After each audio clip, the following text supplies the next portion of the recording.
अब सारे अंधे इकट्ठे हुए शहर के देखने के लिए। तो जो हाथी लेकर आया था हाथीवान, वो कहने लगा भाई तुम सारे आओगे तो हाथी बिदक जाएगा, ऐसा करो तुम में से कुछ समझदार लोग हो तो उन चुन लो। तो उन्होंने अपने 4 लोगों को चुन लिया कि भाई ये 4-5 हमारे लोग जो है ना बहुत समझदार हैं, इनको हम चुन रहे हैं, इनको ले जाओ। तो ये हमें समझा देंगे हाथी कैसा है। लेकर आ गए। अब उन्होंने कहा भाई देखो ये हाथी तुम्हारे सामने है, अब तुम इसको जैसे चाहो शनाख्त करो। तो एक अंधा आगे बढ़ा तो उसने सूंड पकड़ के देखी। उन्होंने कहा ये हाथी है ना? उन्होंने हाँ ये हाथी है। उन्होंने कहा ठीक है। देख लिया ना? बोले हाँ देख लिया, हटो। अब दूसरे को बुलाया कि भाई तू भी आगे देख। अब दूसरा अंदर भी आया। अब उसका हाथ उसके पेट पर पड़ा, उसने सारा पेट टटोल के देखा। उसने कहा भाई देख लिया? उसने कहा यही हाथी था ना? हमने बोला हाँ। तो ठीक है। अब चौथे को तीसरे को बुलाओ। तीसरा आया, उसने उसके हाथ में हाथी का कान आ गया। उसने जब हाथी को कान देखा तो अब वो उसने कहा यही हाथी कैसा था?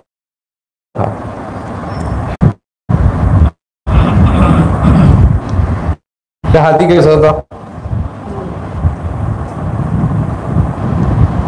और सब एक दूसरे को झूठा बोल रहे थे और वो सब सज रहे थे। तो बात यह है कि मार्फत और तौहीद का यही हाल है। हर आदमी अपने मुशाहिदे के मुताबिक बात करता है और सबका मुशाहिदा एक जैसा नहीं होता, किसी का कैसा है किसी का कैसा है। इसीलिए किसी भी वली का कोई मुशाहिदा हुज्जत नहीं होता। वो जो कुछ कह देंगे बस वो ये तौहीद, और वो जो कुछ कह देंगे वो ये मार्फत। बाकी किसी का भी कोई चीज हुज्जत नहीं हो सकती। इसलिए कि इनको जो कुछ हो रहा है कस्ब से हो रहा है और उनको जो कुछ हो रहा है वो हक से हो रहा है। बंदा कादिर नहीं है जो सब कुछ वही देखे जो है। रब कादिर है, वो वही दिखाएगा जो है। तो वो जिसको दिखाएगा वो वही देखेगा जो होगा। तो उसकी बात हुज्जत होगी। इसीलिए नबी की बात हुज्जत होती है, उससे इनकार कुफ्र होता है कि वो रब की तरफ से दिखाया जाता है।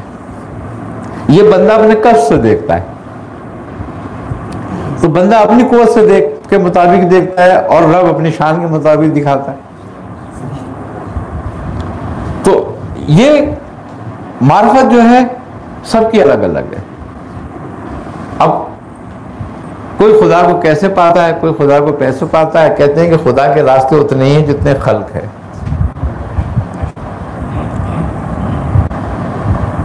जिसकी समझ में आ जाए। और बात सिर्फ इतनी सी है कि अगर खुदा को पाना है तो मखलूक की कदर कर।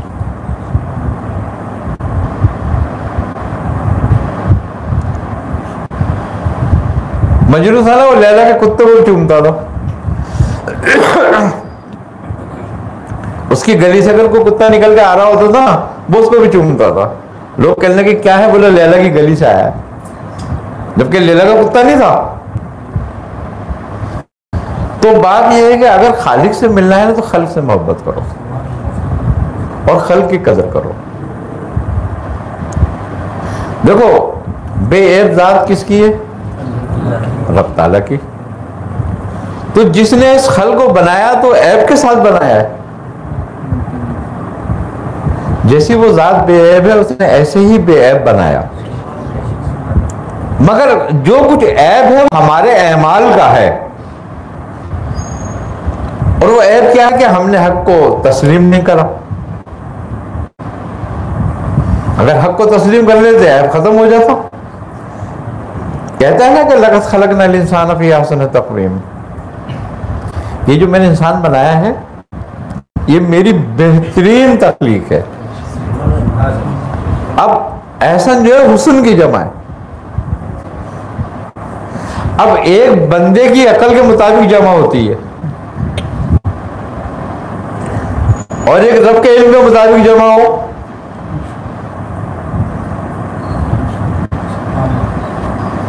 अब हमारी तो अकल में भी वो एहसन का लफ्ज नहीं आ सकता खूबियों में जो उसने बयान किया है। तो मकसद ये है कि इसका मतलब है तख्लीक में तो बैब है, उसकी बेहतरीन तख्लीक है, लेकिन सुम साफिलीन, मगर ये अपने अमल में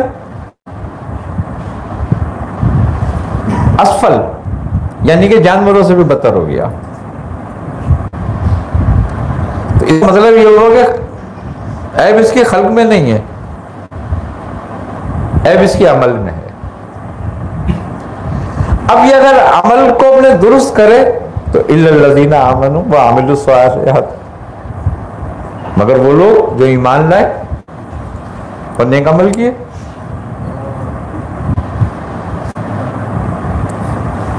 तो बात यह है खाली कि जब तक तुम्हारे दिल में खल्क की तरफ से बोझ, हसद, कीना रहेगा, खालिक तक नहीं पहुंच सकते। और अक्लमंद आदमी के दिमाग से यह बात निकल नहीं सकती दिल के।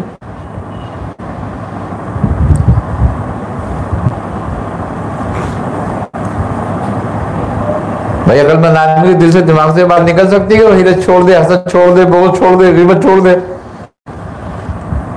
तो उसके लिए मजनून होना पड़ता है।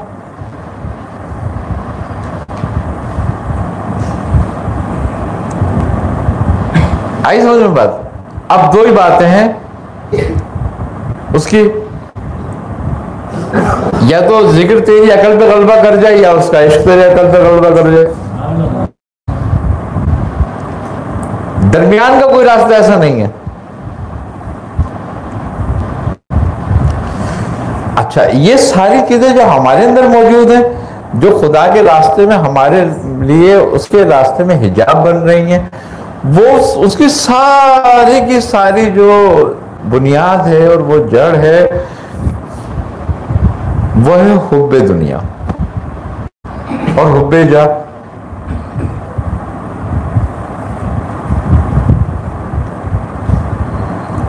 हजरत इब्राहिम अलैहिस्सलाम का एक वाकया कुरान में बयान किया जाता है। और इब्राहिम ने कहा वाइस क़ाल रब्ब इब्राहिम, तो इब्राहिम ने कहा कि ए मेरे परवरदिगार तू मुझे दिखा मुर्दों को कैसे जिंदा करेगा, है ना। तो अल्लाह ताला ने क्या कहा कि 4 परिंदे पाल लो। कौन कौन से परिंदे थे?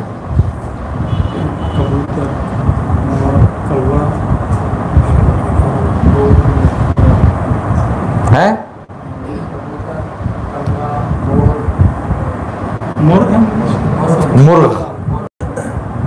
मुर्ग भी था, एक 4 थे ये। एक मुर्ग था, एक कबूतर था, एक कौवा था और एक मोर था। और कहा कि इनको हिला लो ऐसे कि तुम्हारे इशारे पे तुम्हारी आवाज पर आए तुम्हारी तरफ। आपने ऐसे ही किया। फिर कहा कि इन 4 को ज़िबा कर दो, काट दो। काट दिया और सब का गोश्त करके और सबको एक जगह कीमा कर दो, इनका मिला दो सबको एक जगह। सबको मिला दिया और कहा इनको चारों तरफ फेंक दो और फिर आवाज चले आएंगे तेरी तरफ दौड़े हुए। और सही में ऐसा किया, ऐसे ही हुआ।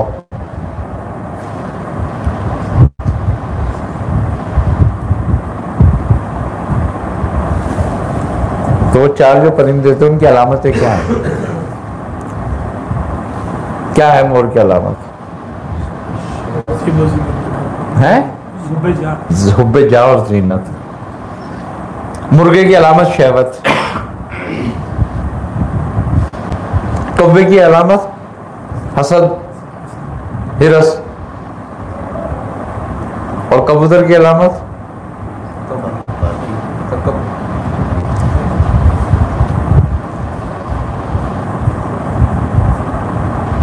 अब ये ऐसे नहीं ज़िबा कराए गए थे, बताया कि अगर उस तरफ जाना है तो इनको पहले ज़िबा कर। हाँ, मुशाहिदा करना है तो इनको ज़िबा कर पहले। तकब्बुर, कुरान, ऊंचा जाना, कि अपने अंदर से हिरस व हसद खत्म कर, अपने अंदर से जीनत और ज़िबाइश खत्म कर, हुब्बे जा खत्म कर, अपने अंदर से शहवत खत्म कर।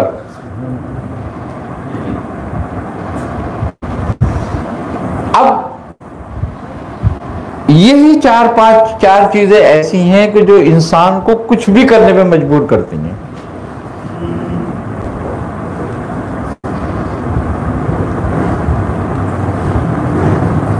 और यही खुदा और बंदे के दरमियान हिजाब है।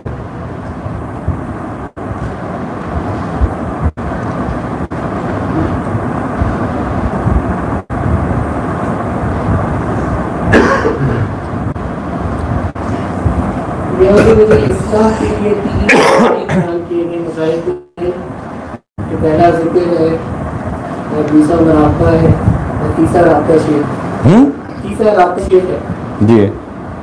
इन तीनों चीज़ों से बाकी पे कब पड़ता है? देखें, ये तीनों राब्ते क्यों बताए गए? कल्डा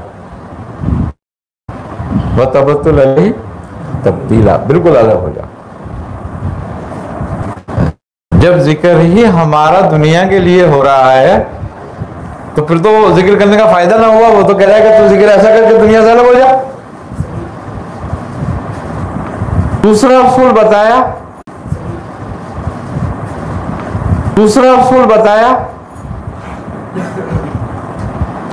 कि और उसी को अपना कारसाज बना ले जो मगरिब और मशरिक का मालिक है, जिसके सिवा कोई इबादत के लायक नहीं।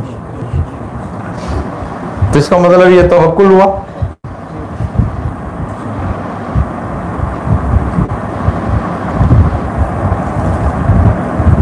कौन जाकिर बना रहा है?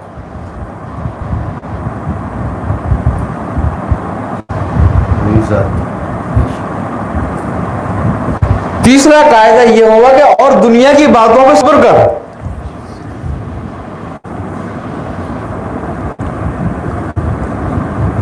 ये जो ताने देते हैं इनको सब्र से खूबसूरती से टाल दें। यानी कि इनसे झगड़ा मत करो, लड़ाई मत करो, उससे मत हो इन पे, इनको मेरे ऊपर छोड़ दो, आप इनको खूबसूरती से डाल दो, मगर सब्र करो इनकी बातों पर। अब कौन सब्र करता है? तो इसका मतलब जो है, जो खुदा तक जाने के रास्ते हैं वो तो हम खुद कर देते हैं।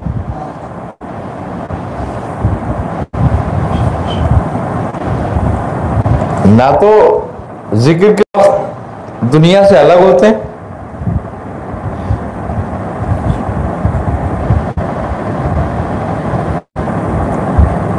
और ना ही इस बात पे भरोसा करते हैं कि वही सब कुछ करेगा, और ना ही किसी की बात पे सब्र करते हैं। ईंट का जवाब पत्थर से देना जानते हैं। ये आपकी तवज्जुहात से तो कर सकते हैं। फिर कुरानी उसूल ज़ाब्ते बता रहा है, यानी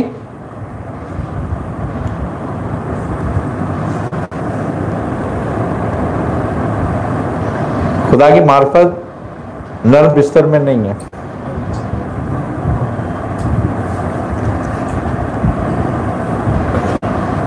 अगर होती तो क्यों कहता है कि या अय्युहल मुज़म्मिल क़ुम अल-लैल इल्ला क़लीला, कि क्यों खड़े हो जाइए? आराम का वक्त होता है ना।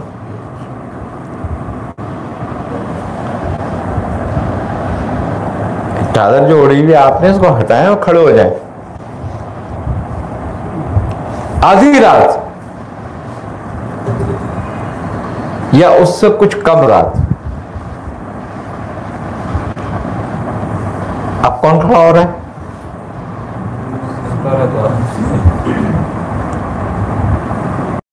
अपने महबूब तरीन बंदे को, जिनको इबादत की इतनी कसरत से जरूरत नहीं थी, मकबूल बारगाह थे, उनको तो कबूल ही करके भेजा गया था।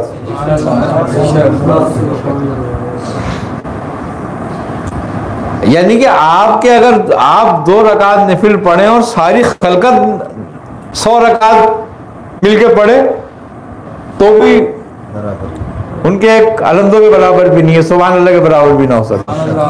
क्यों? कि इबादत मकबूल ही आपकी वजह से है।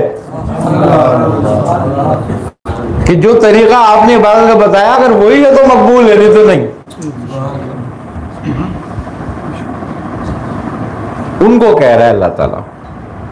तो क्यों कह रहा है? कि आप सबील हैं, आप मॉडल हैं, आपसे लोगों ने राह पानी है, फॉलो करना है ना, तो कुर्ब इलाही के लिए करना है ना। तो अल्लाह उनके जरिए बता रहा है लोगों को, खड़े हो जाओ रात को।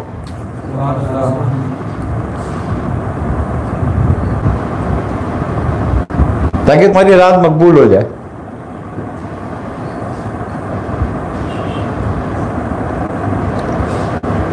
और फिर कितनी इत्मीनान से बात करता है कि वरतलिल कुरान तरतीला।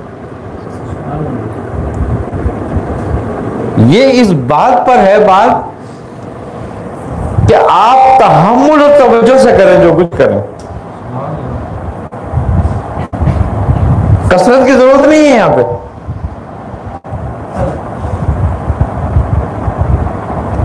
तवज्जो की जरूरत है, तहम्मुल की जरूरत है, रुजू की जरूरत है। आप कसरत काहे के लिए करेंगे? रुजू के लिए करेंगे।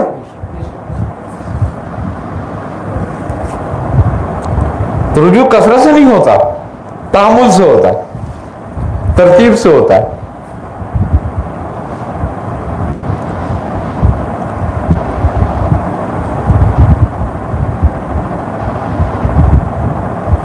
और अनकरीब फिर हम आप पे एक भारी फरमान नाजिल करेंगे, यानी कि जब आप इस पे कारबंद हो जाएंगे तो फिर दावत इरशाद होगी शुरू।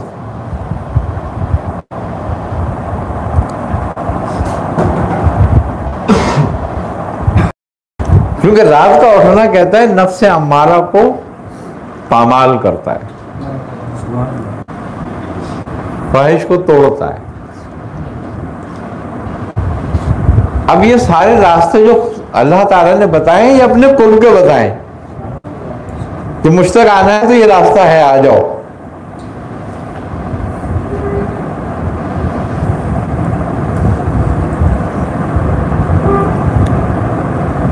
आई ना समझ में बात?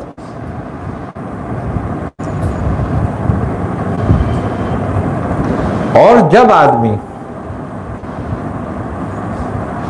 अल्लाह ताला के लिए अपनी ख्वाहिशों को खत्म करता है और तोड़ता है, बहुत सारी चीजें जो है ना शहवत में आती हैं, जैसे खाना है,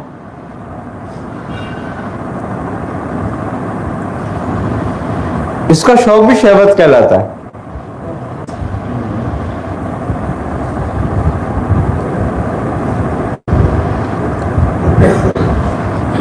लोगों को की बदखोई करके भी जबान की शहवत है।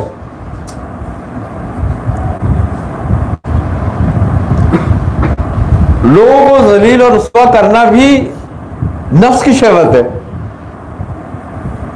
कि तस्कीन होती है तुम्हें। अगर तुम किसी को जलील कर रहे हो, तुम्हें तस्कीन हो रही है, तो इसका मतलब है शहवत हासिल हो रही है उससे तुम्हें।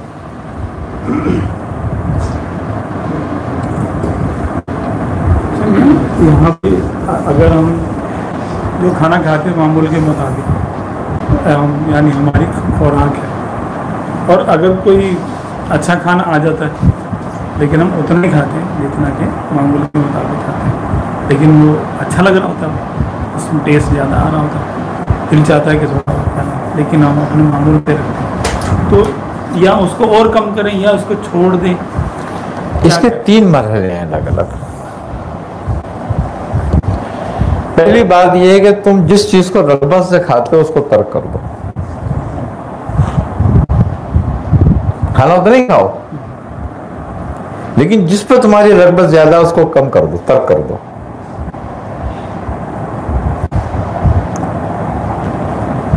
ये एक मरहला है। अब ये एक कैटेगरी के लिए।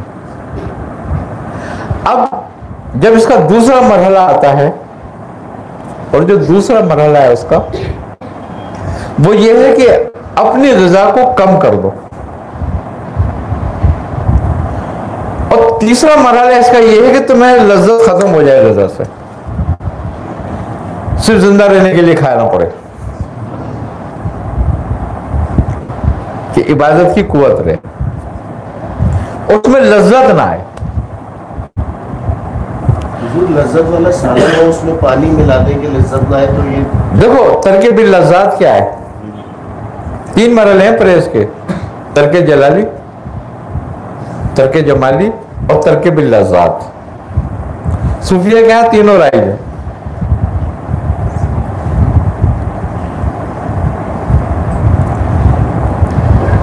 एक बुजुर्ग हजरत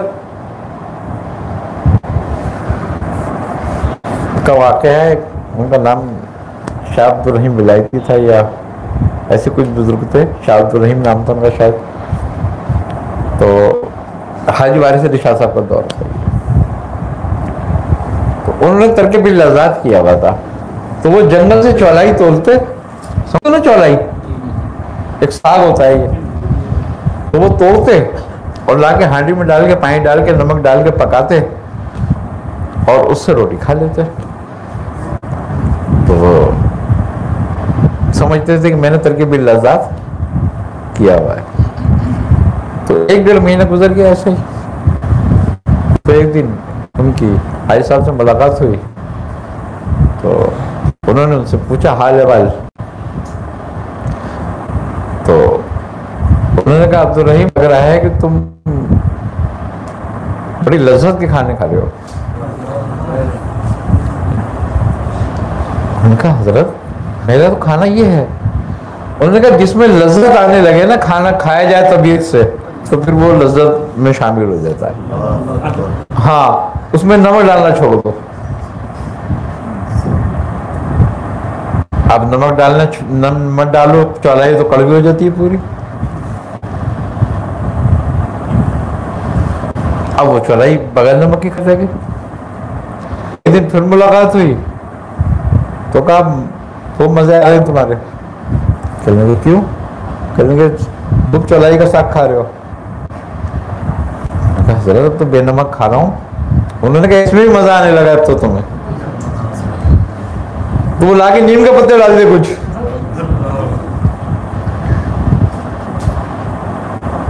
तो सूफियों के तरीके बड़े अजीब से हैं, इसलिए कि लज्जत खुदा से अलग दूर कर देती है। ये बड़ी बात है कि लज्जत जब आने लगती है तो आदमी महजूब हो जाता है, हिजाब में आ जाता है।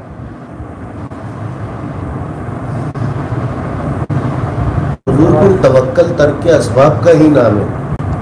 तवक्कल तर्क असबाब का ही नाम है बेसिकली तो, लेकिन अहले दुनिया के लिए नहीं। उनको तो असबाब पर ही नजर रखनी है।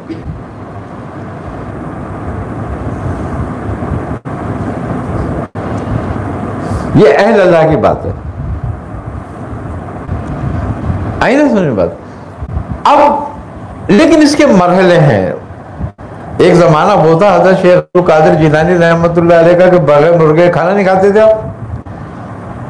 आपके दस्तरखान पे 5-7 तरह के मीठे होते थे, 5-7 तरह के सालन होते थे और परिंदों के गोश्त होते थे। तब आप खाना तनावुल फरमाते थे। एक वक्त वो था कि आप दरख्तों के पत्ते तोड़ के खाते थे।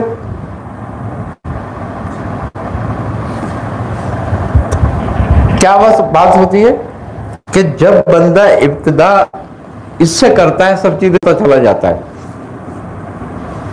तो फिर रब फिर उसको वापस उस जगह पे लेकर आता है और अपनी तमाम नेमतें फिर उसको खिलाता है, उससे गुजारता है।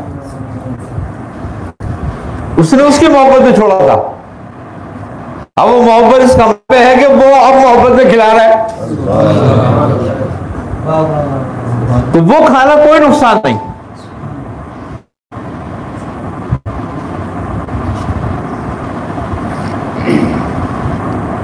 लेकिन वो जो इस मंदिर से गुजर के वहां आए तब की बात है।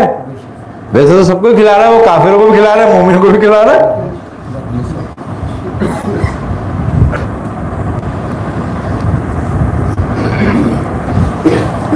क्योंकि तसव्वुफ जो है लफ्ज ता से शुरू होता है।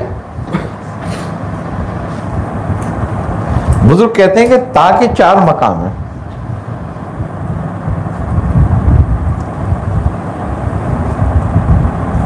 पहला मकाम जो है वो तौबा है,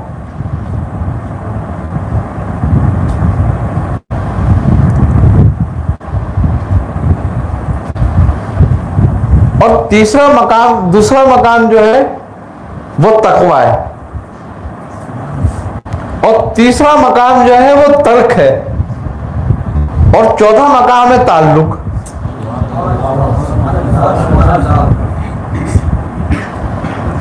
जिसने इस 4 बातों को समझ लिया गोया उसने पूरे तसव्वुफ को समझ लिया।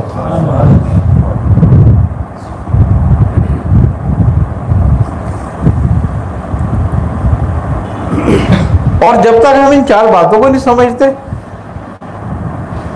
तौबा जो है इब्तिदान वो खसाइल रजीला ही को दफा करने का नाम है।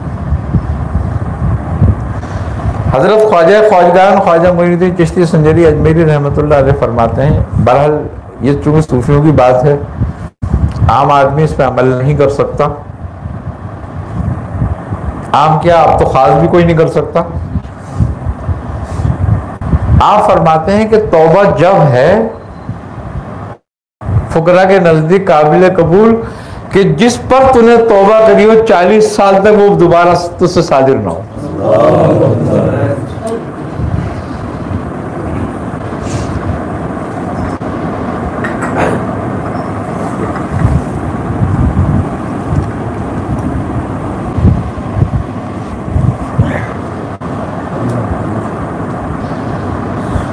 तो वो कहते हैं कि तू तौबा में दाखिल हुआ,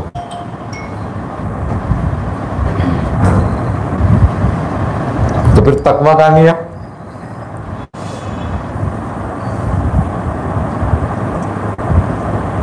बहरहाल जिस और जब वो तकवे में दाखिल हो जाता है तो फिर तर्क की जरूरत पड़ती है।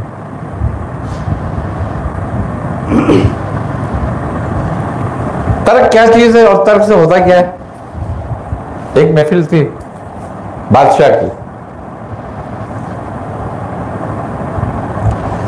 तो उस महफिल में बादशाह ने ऐलान किया कि सबको शराब दे दो, सब शराब पिएंगे आज वो जो हम पीते हैं। और कोई ऐसा नहीं बचे जिसको, बहुत अदना सा मुलाजिम और खादिम था, वो भी उस महफिल में शरीक था, तो उसके पास लेकर आए कि भाई पी। उसने कहा नहीं मैं नहीं पीता हूं।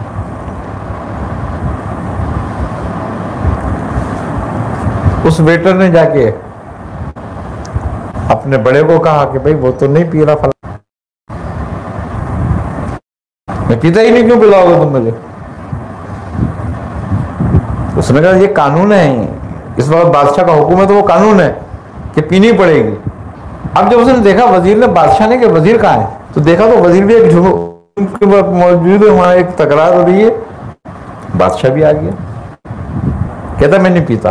बादशाह ने वजीर के हाथ से लिया कि ये पी, उसने ले लिया। अब जब बादशाह के हाथ से उसने ले ली और पी ली, बादशाह ने कहा अब तूने क्यों पी ली? उसने कहा मैं चाहता ही था कि मुझे बादशाह दे, अगर मैं तर्क ना करता तो बादशाह कब देता मुझे?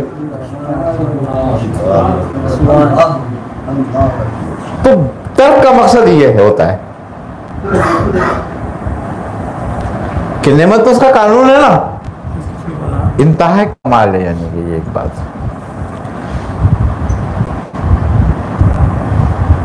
तर्क दुनिया तो वाज़ेह हो गई, तर्क उक़बा भी वाज़ेह है,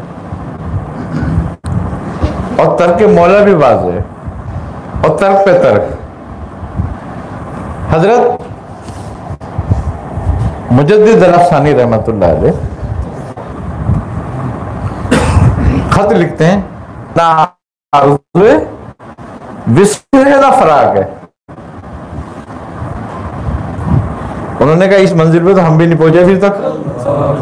है कि लांझा लांझा करती मैं आप ही रांझा हुई, अब कोई रांझा नहीं रहा। यानी कि या तो यानी कि सब तर्क आरज़ू हो गया। यानी खुदा क्या हुक्म देता है? मांगने का, कि तुम मांगो। हुक्म देता है बंदों को कि तुम मांगो। लेकिन आरिफ ये कहता है जब तक सवाल तर्क नहीं करेगा मुद्दा नहीं पाएगा। नबी करीम सल्लल्लाहु अलैहि वसल्लम आपने कभी अल्लाह के दीदार की तमन्ना की?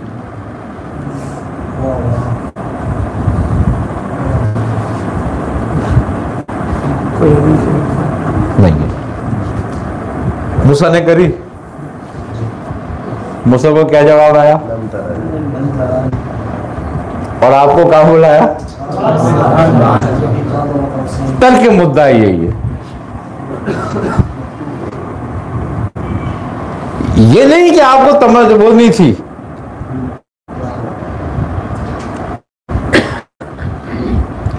मोहब्बत इश्क अलग चीज और इजहार इश्क अलग चीज। इजहार इश्क तो एक एहसान होता है।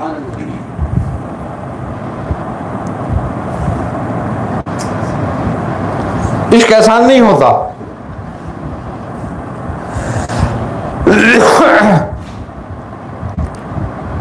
और बुजुर्ग तो यहां तक कहते हैं कि इश्क का इजहार करने वाला काजिब होता है और इश्क करने वाला सादिक होता है।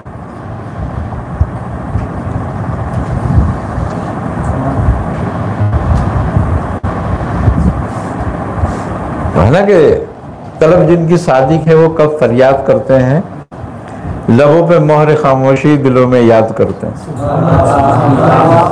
है ना ये बात? तो बात यह है कि उस मकाम तक पहुंचने के लिए कि वो तर्क मौला भी कर जाए, इतना आसान काम नहीं है।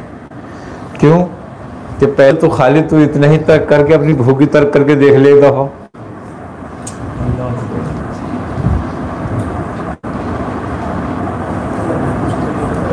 कोई अपनी ख्वाहिशी एक तर्क करके देखे बंदा कितनी अज़ियत से गुजरता है। क्यों कि खुदा की जो मोहब्बत है, इश्क इलाही जो कहलाता है, वो आजमाइश के साथ है। कहते हैं ना कि इश्क बला के साथ है, और बला को कौन कबूल करता है?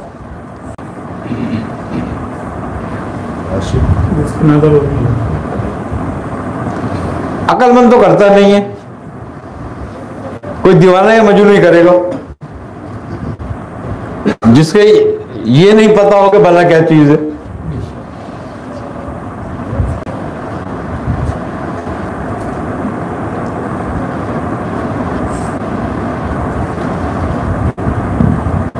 एक बुखार आता तो कहते चिल्लाना चिल्लाना शुरू कर देते हम। चिश्ती रहमतुल्लाह अलैह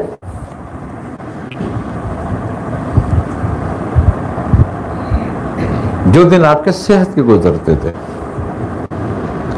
तो आपकी इबादत और आपका आहो बका बढ़ जाता था। तो लोग कहने लगे कि हजरत, जब आप बीमार होते हैं आप इत्मीनान में होते हैं, लेकिन जब आप सेहत में होते हैं तो आप बड़ी आहो बका करते हैं। और तो आप फरमाते हैं कि मुझे खौफ हो जाता है कि कहीं मैं अलग तो नहीं कर दिया गया। जब तक बीमार रहता हूं तो मुझे एहसास रहता है कि मैं उसके करीब ही हूं, मेरे करीब है, क्योंकि बला साथ है। तो जब बला साथ है तो अब करीब है। तो मकसद ये है कि हम, एक लफ्ज तो बड़ा आसान है कि रब को पा लेना,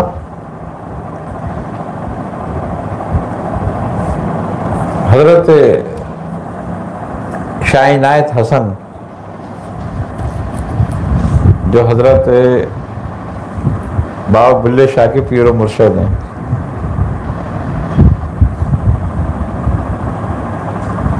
आप किसान थे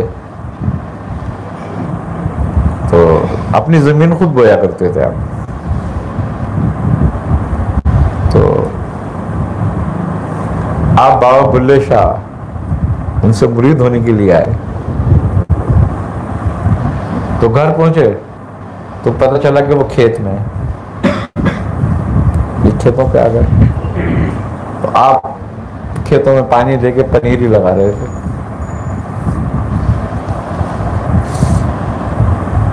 तो आप आन के खड़े हो गए, आप अपना काम करते रहे। काफी देर हो गई तो आपने आपको देखा, तो आपने पूछा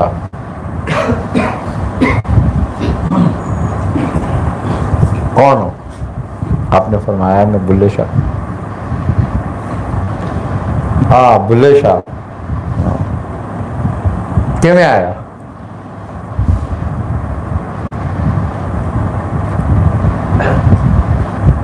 रब नू पाना है। उन्होंने कहा रब नू की पाना है? इधरों पुटना है तो इधरों लाना है। यानी रब का पाना क्या है? इधर से निकाल इधर लगा ले।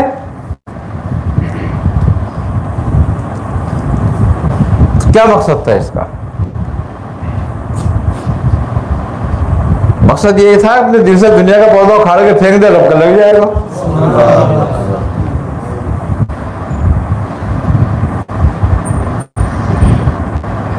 सब पाना कुछ नहीं है, बोले ये पेड़ उखाड़ के फेंक दे, ये लगा लो।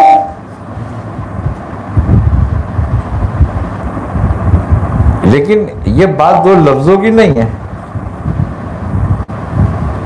जो आपने बयान फरमा दी। इन दो लफ्जों पे अमल करने में बाबा बुल्ले शाह को पूरी उम्र लग गई।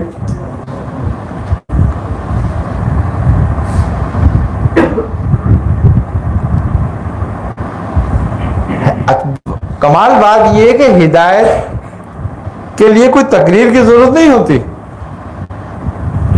एक लफ्ज ही असर करता है बस।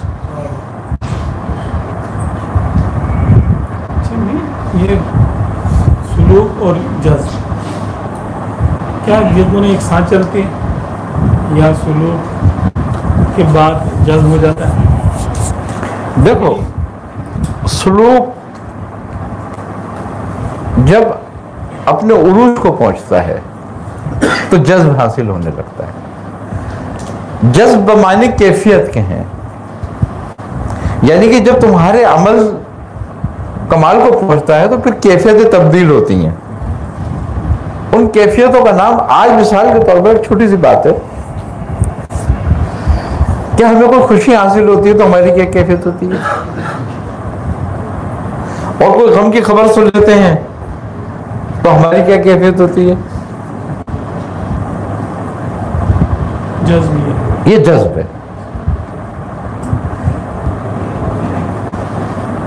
आई ना समझ में बात? इन सुलूक का नतीजा नतीजा जज्ब है।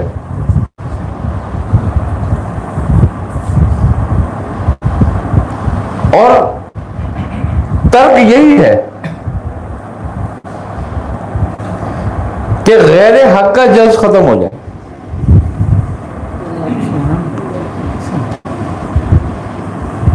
अगर गैर हक का जज्ब खत्म हो जाता है तो तर्क में है। और जब तू तर्क के कमाल को होगा तो फिर ताल्लुक पैदा हो जाएगा।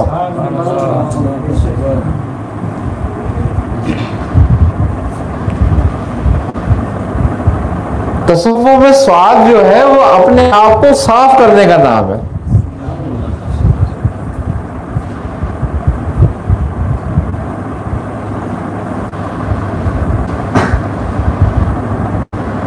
और वाह वफादारी है इसकी।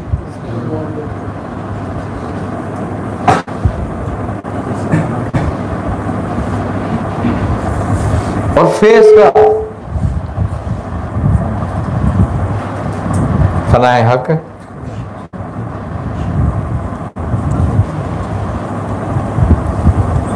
और जब तक ये सब कुछ पैदा नहीं होता तो तसव्वुफ नहीं होता।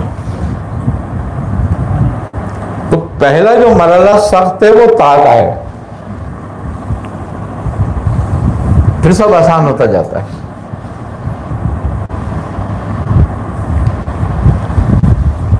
खूबी की बात यह है कि अल्लाह ताला अपने से मोहब्बत करने वाले को कभी तन्हा नहीं छोड़ता।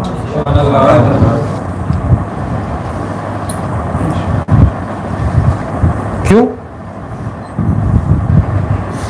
उससे ज्यादा गयूर और वफादार कोई नहीं। मकसद ये है कि बड़े मजे की बात यह है कि बंदा बंदे को अपने मुफाद के लिए चाहता है, लेकिन रब बंदे को बंदे के मुफाद के लिए चाहता है।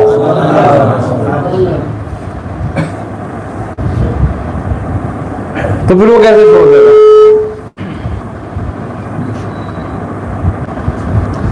लेकिन बात क्या है, खुदा का रास्ता कब खुलता है? असल बात ये है जब खल्क के रास्ते बंद हो जाते हैं। और जब तक खल्क का एक रास्ता भी खुला रहता है खुदा का रास्ता नहीं खुलता।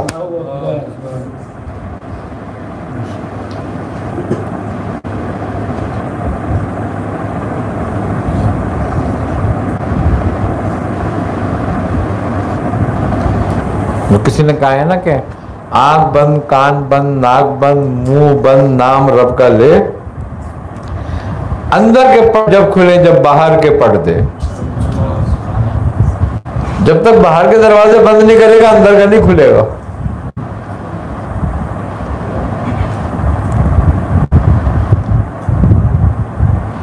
क्यों हजरत इब्राहिम अलैहिस्सलाम ने जिब्राइल को वापस कर दिया था? आप खल के सारे रास्ते बंद करना चाहते थे, क्योंकि आप जानते थे कि जब तक खल का रास्ता बंद नहीं करूंगा आपका रास्ता नहीं खुलेगा। और वही हुआ। रब आपको अकेला छोड़ता क्या?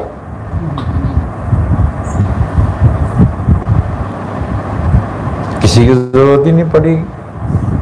रब ने फरमा दिया कि आग ठंडी हो जाओ और सलामती बन जाए इब्राहिम के लिए। आग को बुझने के लिए नहीं कहा, आग जलती रही।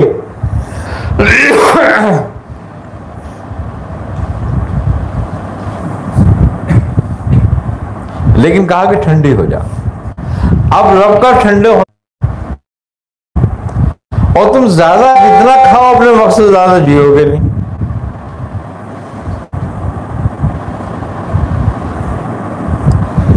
बल्कि अक्सर ये देखा गया है कि कम खाने वाला ज्यादा दिन जिंदा रहता है। शेर अपने वजन का चौथा हिस्सा खाता है रोज।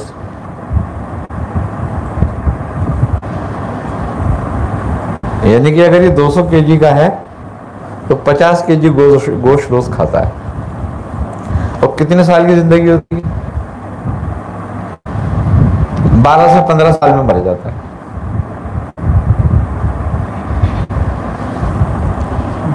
यही हाल घोड़े का। बकरी कितना खाती है? 7 साल से ज्यादा नहीं जीती।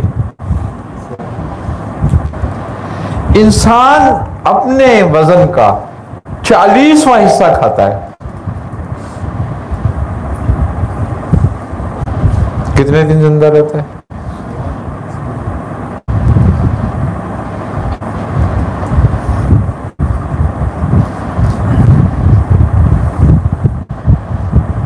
सबसे कम खुराक कौवे की है।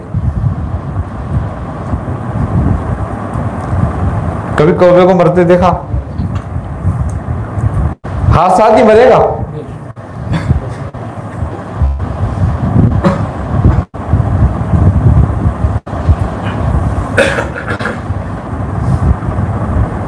उसके बाद कम खाता है गिद्ध। कितने साल जीता है? 120 साल 150 साल। हाँ, 200 साल 300 साल।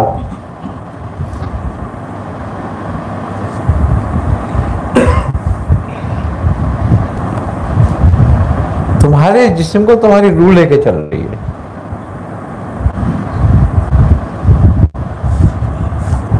तो जो तसव्वुफ में कदम रखते हैं, जज्ब सलूक में कदम रखते हैं, रूहानियत में कदम रखते हैं, ये दुनियादार के लिए बात नहीं कर रहा मैं।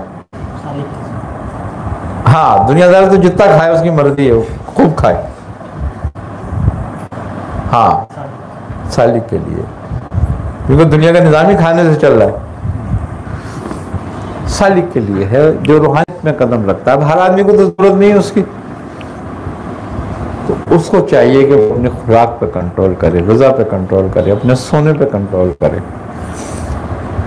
ज्यादा जागे, कम सोए, कम खाए और कम बोले।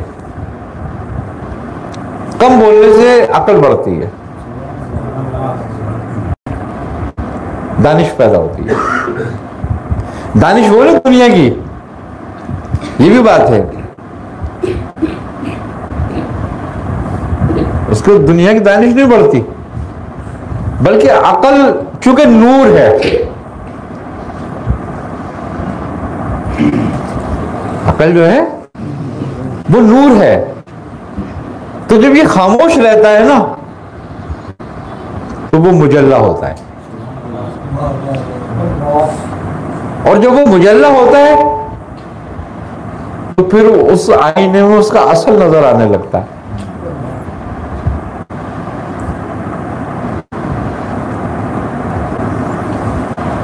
नबी पाक सल्लल्लाहु अलैहि वसल्लम फरमाते हैं कि मोमिन की फरासत से डरो, वो खुदा के नूर से देखता है। यानी कि उसकी अकल जो होती है ना, रोशन हो जाती है।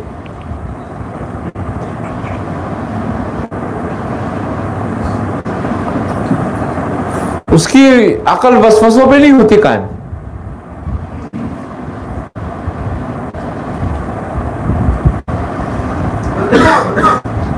यकीन पे कायम होती है, वो नूर से देख रहा होता है।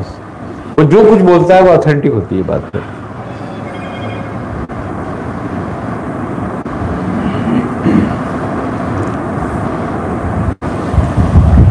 और यही 3 काम हमारे ऐसे हैं कि जो बहुत मुश्किल काम है। ना तो कम खा सकता है आदमी, ना कम सो सकता है आदमी, ना कम बोल सकता है आदमी।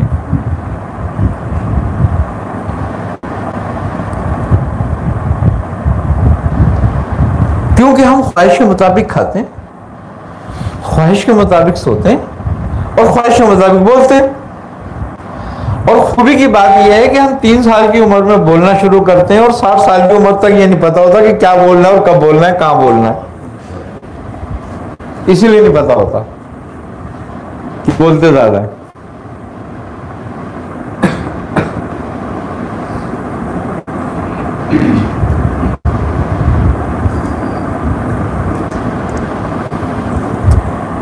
ये चीजें वो लोग जो तसव्वुफ चाहते हैं, जो रूहानियत चाहते हैं, उनके लिए अव्वल सबक है।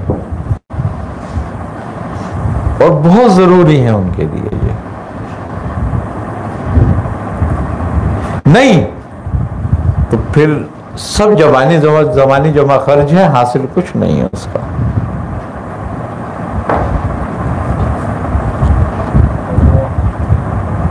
आई नहीं समझ में बात?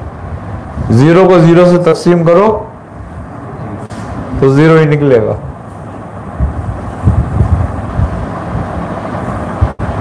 हासिल कुछ नहीं होना। तो बात यही है,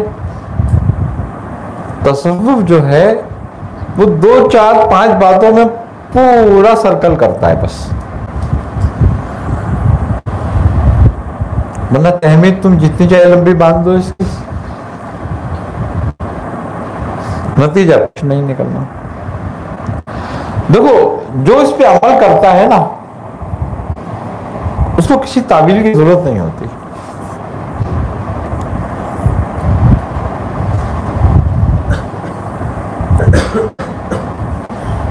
तुम्हें जो चीज लेके चलती है वो तुम्हारा हौसला है।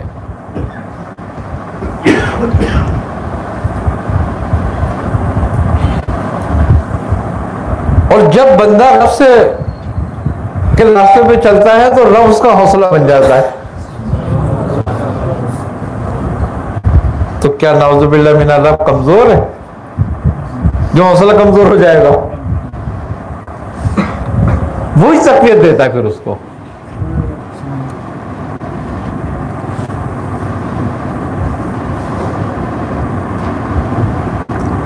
अब मंसूर को अल्लाह कहने की ताकत किसने दी थी? और फिर सारे जमाने को ये बात दिखा दी कि जो हक के साथ होता है वो कभी पीछे नहीं हटता अपनी बात से।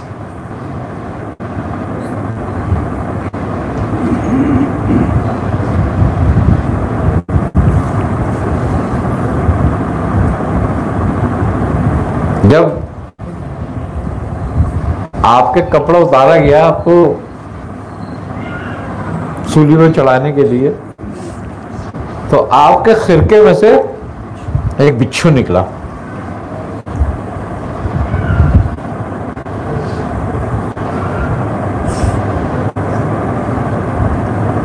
तो कहते हैं कि वो बिच्छू जो था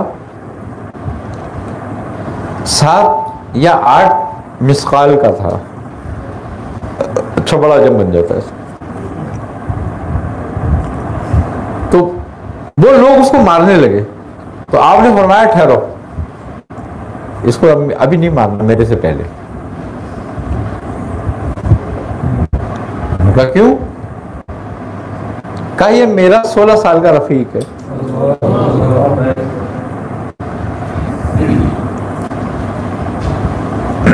उसने आपके चोले में घर बना लिया। जब आपको सूली चढ़ाई तो आपका पूरा ये गल गया था हिस्सा उसके डंकों से।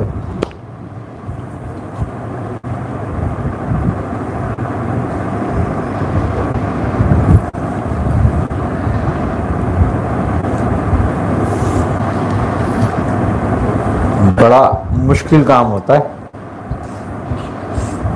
तनकीद करना बड़ा आसान काम होता है। दुनिया में अगर कोई सबसे आसान काम है तो वो तनकीद करना, और जो सबसे बेहतरीन मशगला है वो मशवरा देना।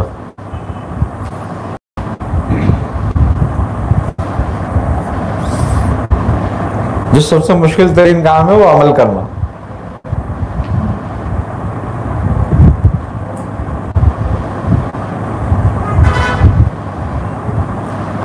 बात क्या थी? दिखाना ये था कि अल्लाह की मोहब्बत और अल्लाह का इश्क आप पर इस कदर गलबा कर गया था कि आपने उस मूजी को भी नहीं मारा या हटाया अपने पे से।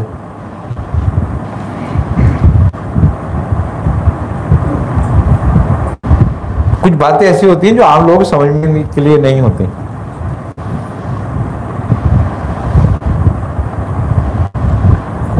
और वो ना ही समझे और ना ही तवज्जो दें, गौर करें तो अच्छा है। अब शेख अब्दुल कादिर जिलानी एक वाकया बयान करते हैं कि मैंने 2 लाशें देखी और बुरी तरह उनको तोड़ा हुआ था, जैसे दरिंदों ने तोड़ा, फाड़ के खाया उनको। तो जब मुराकिब हुए आप, तो आपने पूछा कि रब ये कौन तेरे बंदे थे जिनको इतनी अजियत दी गई है? तो फरमाया कि अब्दुल कादिर, ये हमारे दोनों आशिक थे।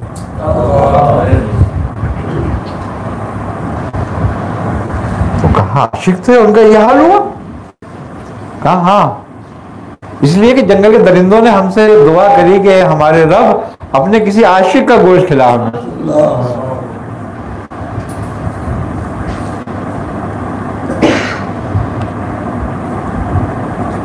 तो हमने ये निदा इन तक पहुंचा दी।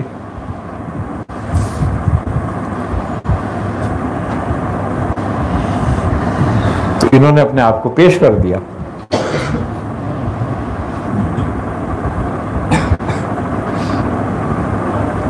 अब अकल वाली बात है ये कोई? नकले सलीम है। नकले सलीम।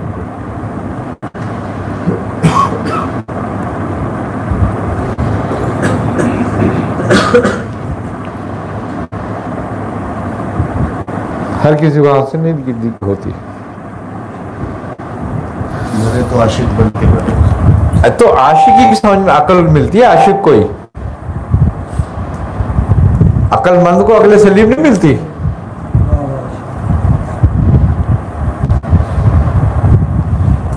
एक मुहावरा है ना कि अल इल्म हिजाबुल अकबर, तो इल्म हिजाब कब बनता है? इल्म तो रोशनी है ना।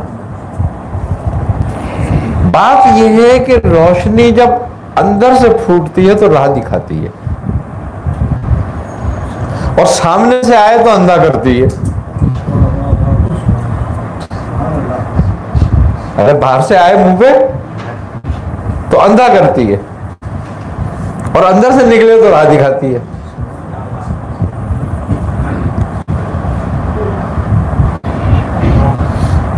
आई नहीं सुने बात? तो हमारे पास वो इल्म होता है जो बाहर से आता है, तो जो अंधा कर देता है, सामने का भी नजर नहीं आता फिर कुछ, तो फिर वो हिजाब बन जाता है। दुनिया के रास्ते में तुम 1000 तावीलें लाओ जरूर, लेकिन खुदा के रास्ते में कोई तावील नहीं है।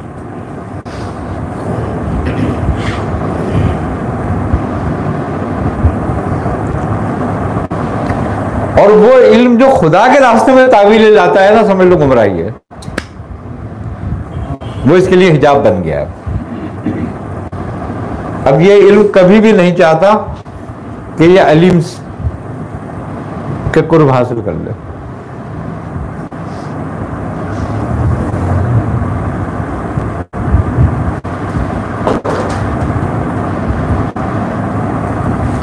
मुझे भेजा काय के लिए?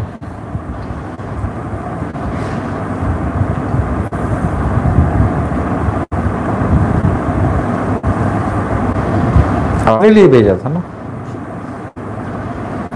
अब इसमें क्या तावील कि नहीं मैं ये कर रहा हूं, मैं वो कर रहा हूं, मैं ये करूंगा, मैं वो करूंगा। सारी दुनिया का निजाम मेरी वजह से रुक जाएगा अगर मैं नहीं हूंगा दुनिया में।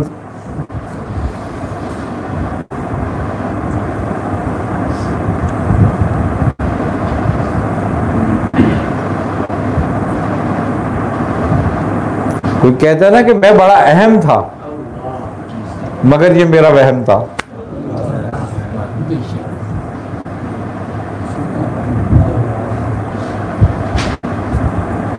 कोई अहम नहीं है, अहम वही है जिसने उसके रास्ते को अपना लिया, फिर वो उसको अहम कर देता है। वो जिसको अहम कर देता है वो अहम हो जाता है, वरना फिर कोई अहम नहीं है। सब एक जैसे हैं कायनात में सारे, बस इतना सा फर्क है वह हैवान सामित है, तू हैवान नातिक है। रोज मरते हैं हैवान, क्या फर्क? बल्कि देता ही मारने के लिए, काटने के लिए। तो तू भी मर गया तो क्या किया। लेकिन हदीस है कि जब एक मोमिन मरता है तो जमीन रोती है।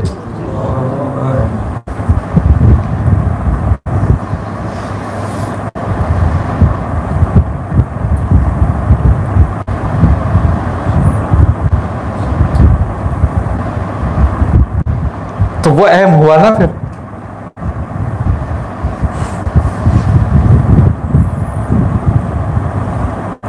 तो बात यही है कि वो जिसको अहम करता है फिर वो अहम होता है, वरना फिर सबको वहम होता है, कुछ भी नहीं है।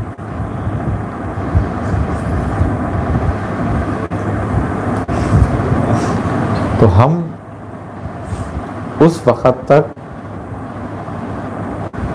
जब तक कि अमली तौर पे कदम नहीं रखते नतीजा हासिल नहीं होता।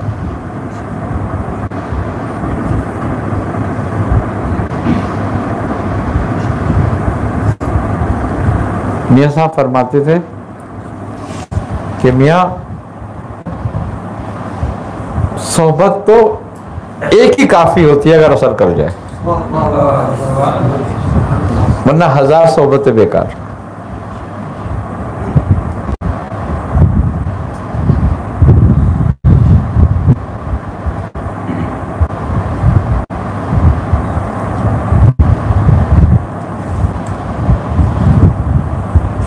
नतीजा क्या है कि अगर कोई बात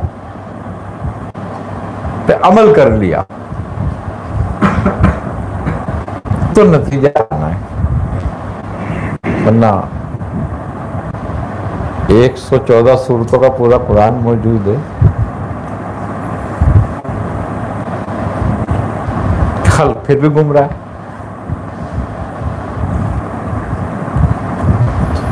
ये जो मुरीदीन उसमें तरबियत में होती है अपने अपनी शयूख की, वाकई जिनकी तरबियत हो रही होती है, तो बाजू साहब जो दूर होते हैं अपने शयूख से, तो या उनको कौन सी बात जिक्र करनी चाहिए अपने शेख को, यानी अपने सबक के लिहाज से? क्या हर चीज़ अहम होती है, हर उनका मुराकबा रोज़ाना बताएंगे, या कोई ख़ास अलामत होती है नहीं चीज़ की? देखो, ये जिक्र में आते हैं अशगाल।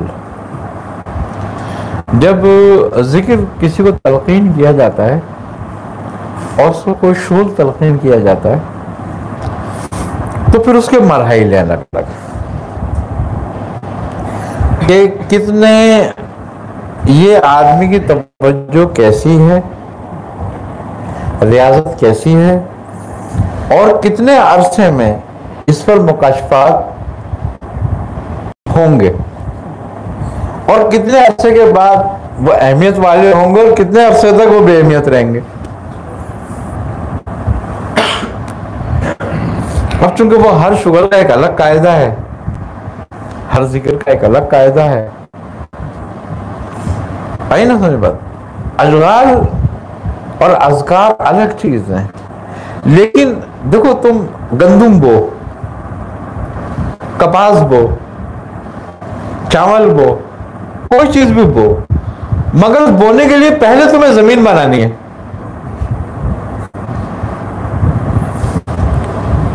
अगर जमीन बना लोगे तो फिर जो फसल बोगे वो खड़ी हो जाएगी। तो तसव्वुफ गोया जमीन बनाना है और जिक्र बीजे। इसमें इनके जो फिर तो सही है, और मामूलात में सही है, कोई मसला नहीं है। गैर मामूली और मामूली का फर्क हमें नहीं पता चलता कि हम किसी चीज को मामूली मुशाहिदात वो होते हैं कि जो खल्क से ताल्लुक रखते हैं, कि किसी ने अपने आप को घोड़े पे बैठा हुआ देख लिया, किसी ने अपने आप को शेर पे बैठा हुआ देख लिया, किसी ने अपने आप को हाथी पे बैठा हुआ देख लिया, किसी ने अपने आप को सांप में घिरा हुआ देख लिया। अब ये मुशाहिदे तरीके अलग अलग होते हैं। तो हर शुगल का जब मकाम इंतहा पे पहुंचता है तो वो सारी खल्क के दीदा के बाद ही पहुंचता है।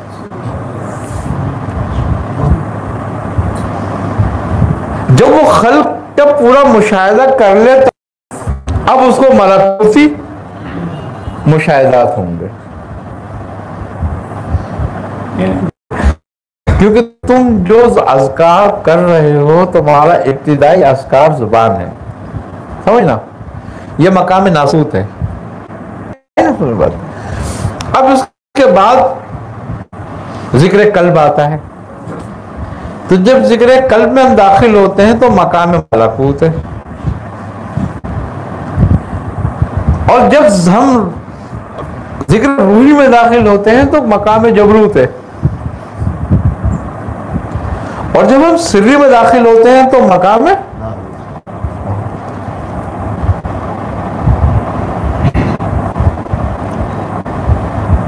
आई ना समझ। फिर वो मुख्तलिफ सहरे हैं अलग अलग।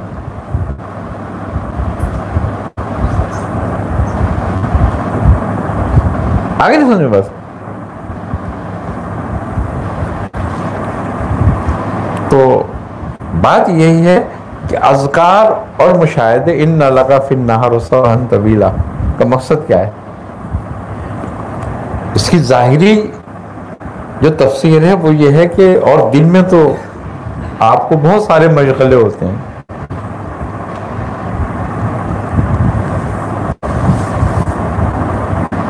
आई ना समझ बात। सूफिया क्या है, इसकी जो तफसीर है वो ये कहते हैं कि ये एक लंबी सैर नूरानी, आई ना समझ बात। सबहन तवीला, नहार से मुराद नूर है उनके यहां, कि ये एक लंबी सैर है।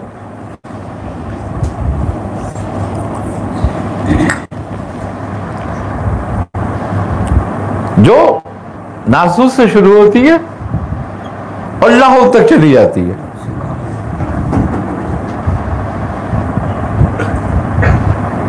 तो ये जैसे जिन मुरीदों को आपने नवाजा है सुना, तो उनके मुरीद कुछ ऐसा ही देख लेते जिनका मतलब उनके पीरानी के राम को मालूम होता, तो वो आपसे जिक्र कैसे करें इसका, और फिर उनकी आगे तबीयत का क्या सिलसिला होना चाहिए? देखो, पहली बात यह है कि जो देख रहा है इसकी दो हालतें हैं। एक हालत तो यह है कि वो उस मकाम में आके देख रहा है, जैसे मिसाल के तौर पर एक आदमी सदर में खड़ा हुआ है, वो सदर ही देख रहा है।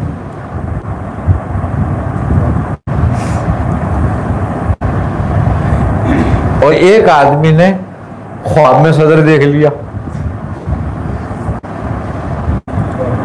तो अब कौन सदर देख रहा है? जो सदर में है।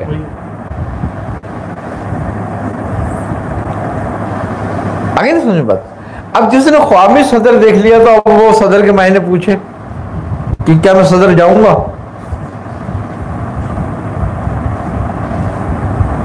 अब जाऊंगा से मुराद ये कि अभी बड़ा लंबा काम है, आई ना समझ बात। तो फिर ये है कि वो जो उनके जो मुकाशफात होते हैं वो अभी उस अहमियत के हामिल नहीं होते कि जिसको तुम गौर करो, फिक्र करो उस पर।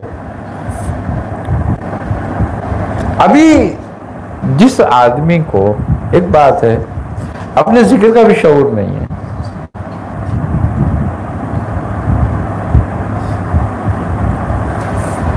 जब तक हम जिक्र अस्कार के मकामात को नहीं समझते तो जब तक उसकी सैर कैसे समझेंगे? अब बात यह है कि नबी करीम सल्लल्लाहु अलैहि वसल्लम की ज़ियारत एक मोमिन को भी होती है, एक आलिम को भी होती है, एक वली को भी होती है, एक फासिक और फाजिर को भी होती है। सबके मान्य एक है? नहीं।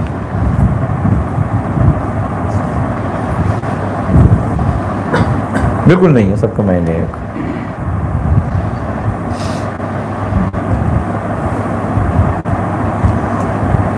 नहीं समझ में बात। किसी की हुजूरी है तो किसी का फजल है।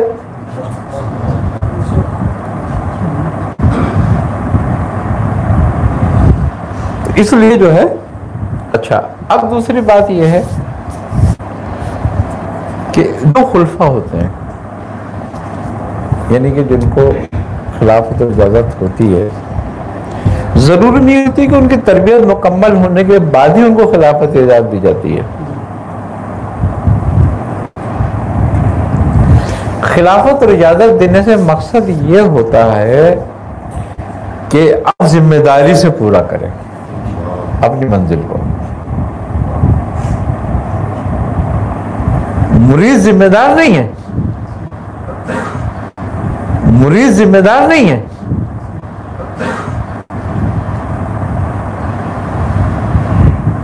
वो तो बस उसको तो ताबीज चाहिए पीर साहब से।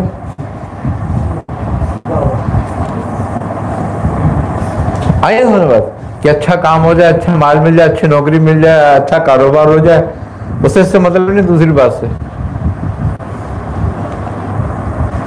लेकिन खिलाफत के मायने क्या है कि अपना नायब मुकर्रर करना, नायब मुकाम मुकर्रर करना, आई समझ बात, या उसको उस तदरीस के लिए, उस तबलीग के लिए, उस दावत के लिए तैयार करना।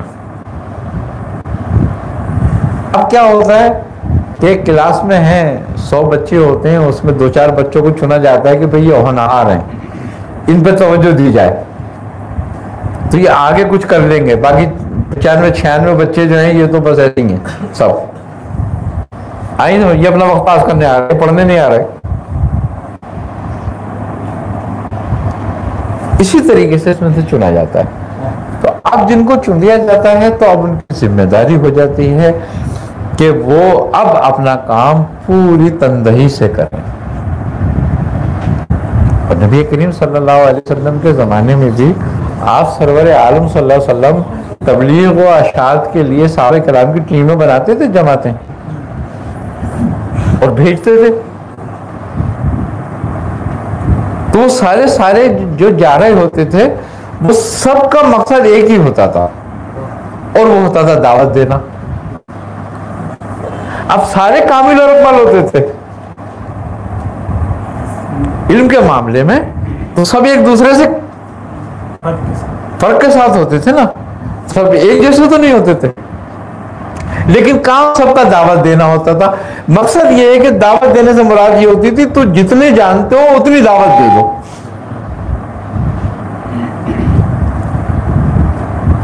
आगे फिर कोई तुमसे ज्यादा जानने वाला आएगा, वो उसको और आगे बढ़ा देगा। तो इस तरह से खुलफा को तैयार करने का मकसद ये होता है ताकि यह है कि तुम दावत को आगे बढ़ाओ, जितना जान गए हो उतना लोगों तक पहुंचाओ। आगे समझ बात, मगर अपनी प्रैक्टिस मत बंद करो। यानी मुरीदीन उनकी तरबियत सिलसिला कर रहा होता, पूरा सिलसिला कर रहा होता है, पूरा सिलसिला कर रहा होता है तरबियत। इसलिए इसमें खतरे की बात नहीं है, इसमें कोई खतरे की बात नहीं होती। खास तौर पे इजाजत हो जाने के बाद कोई खतरे की बात नहीं रहती। जैसे सवाल किया गया था, अगर वो अहमियत के हामिल होंगे तो वो असल तक खुद पहुंच जाएंगे, अगर वो उस अहमियत के हामिल होंगे तो ऑटोमेटिकली असल तक पहुंच जाएंगे। देखो, जो सूफिया के यहाँ खिलाफत रही है उसके बारे में यह है कि खिलाफत एक बांगे दरा है। क्या? अब खलीफा का काम है कि वो उसको निदाए जिब्रील बनाता है या आवाज इब्लीस।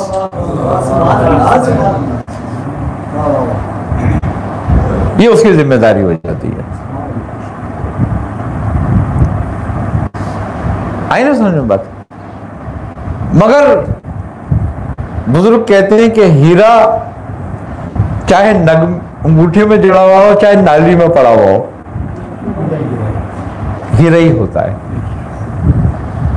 बस उस वक्त वो अपने मकाम में नहीं होता, तो इसलिए बेतौकीर होता है।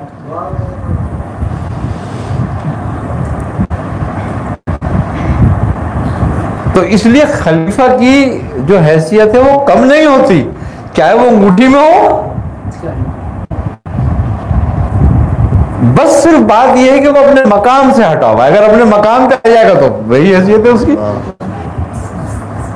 अगर पीर और मुरीद, पीर साहब मुरीदी के टाइम में जैसे मैं मुरीद हूँ, मैं खिलाफत तक नहीं पहुँच सका, मैं अपनी मिसाल कर रहा हूँ, तो मैं अब इसमें क्या मजबूर कर सकता हूँ? देखो, बुजुर्गान दीन फरमाते हैं कि अगर कोई शख्स रूहानियत में कदम रखे और शेख का मिसाल हो जाए, लेकिन वो तालिब है, तो वो किसी भी शेख से बैत करके तरबियत ले और अपनी तरबियत मुकम्मल करे, इसमें कोई कबाहत नहीं है। देखो, एक ऐसे बुजुर्ग हजरत दाता गंजबख्श अली हजवेरी रहमतुल्लाह ताला अलैह, जिनकी तारीफ सरकार शेख अब्दुल कादिर जिलानी रहमतुल्लाह अलैह भी फरमाते हैं, आपने अपने शेख के अलावा 300 औलिया अल्लाह से मुलाकात करी और तरबियत हासिल की।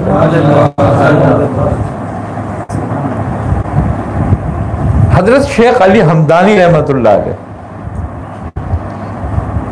जो साहिब औराद फतिया हैं, आपने अपने दौर में 700 से ज्यादा कामलीन औलिया की खिदमत में हाजिरी दी और उनकी सोबत इख्तियार करी। तो अब जब ऐसे जलीलुल कदर बुजुर्गों ने कोई वो नहीं करी, तो फिर मैं और तुम क्या? अब हमारे यहां ये एक बड़ा मसला है पीरों का, क्योंकि हमारे यहां पीर है गिनती पर, तादाद पे, कि मुरीदों की तादाद कितनी है। अगर वो कहते हैं कि कोई मुरीद किसी पीर के पास चला गया तो वो मुर्शिद हो गया,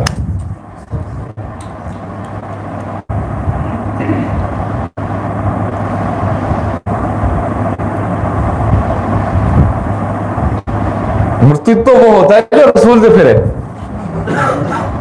तो तू रसूल हो गया।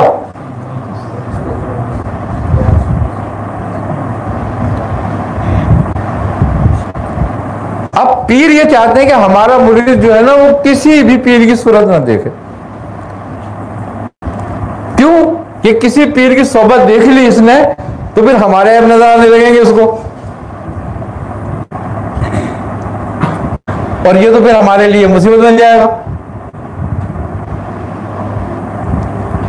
खूबी की बात यह है कि हजरत सैयदना शेख शहाबुद्दीन सोहरवर्दी रहमतुल्लाह ताला अलैह, कितना बड़ा नाम है, बानी है आप सोहरवर्दी सिलसिले के, और आपके बारे में हजरत सैयदना शेख अब्दुल कादिर जिलानी रहमतुल्लाह अलैह फरमाते हैं कि ए शहाबुद्दीन, मेरे बाद क्या तुम इराक के सबसे मशहूर मशाइख में से होगे। तो आपके जो पीर थे शेख नजीबुद्दीन सोहरवर्दी, आपकी तरबियत उन्होंने फरमाई।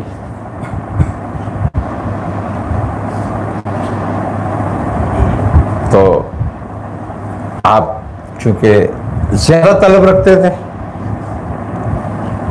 जब आपके पास आपकी तरबियत मुकम्मल हुई तो आपने फरमाया कि हुजूर मुझे कुछ और भी तरबियत करें। तो आपने फरमाया कि इस शेख शहाबुद्दीन, जहां तक हम तुम्हारी तरबियत कर सकते थे हमने कर दी, अब अगर तुम्हें और तरबियत लेनी है तो शेख अब्दुल कादिर जिलानी की खिदमत में चले जाओ। आप अपना मुरीद खुद भेज रहे हैं।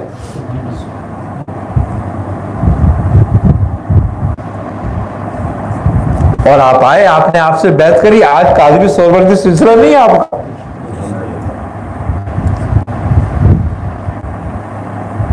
आज ये पीर तो ये कहते हैं कि जो हमारा पास से गया वो मूर्ति दुआ। ये तो खुदा है, रसूल है, क्या है ये तो पता चले। अब ये पीर मुरीद पर मुनस्सिर है।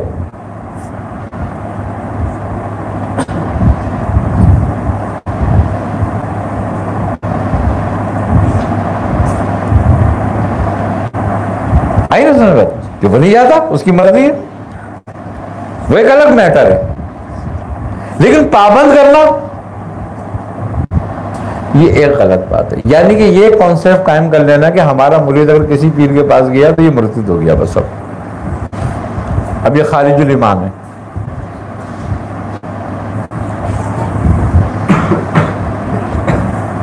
अगर मुरीद तुझ पर ईमान लाके खारिजुल ईमान हो गया तेरे कहने के मुताबिक, तो इसका मतलब ईमान तेरे पास भी नहीं था।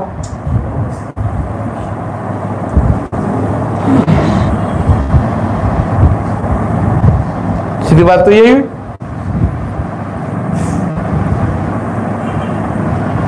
सिर्फ एक जात है कायनात में, वो रसूल खुदा की है, कि जिनकी किसी भी एक जर्रा बराबर बात से इनाफ नहीं किया जा सकता। तो बात यही है, खौफ है, सबसे बड़ी बात यह है। क्यों कि बात यह है कि पीर मुरीद करते सिर्फ दुनिया के लिए है, ताकत बढ़ाने के लिए, कि दुनिया में ज्यादा नजर आए लोग, हमारी वाह होगी। भाई वाह कोई मुरीदों से थोड़ी हो सकती है। वाह तो तेरे अपने कर्म से और जन्म से कर्म कमाल से होगी। मुरीदों के मजमे से थोड़ी वाह होती है।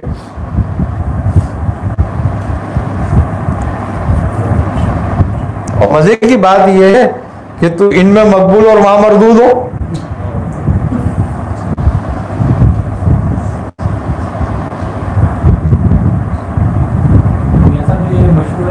जो मिलेगा वो शेख से मिलेगा, उसको कहाँ है।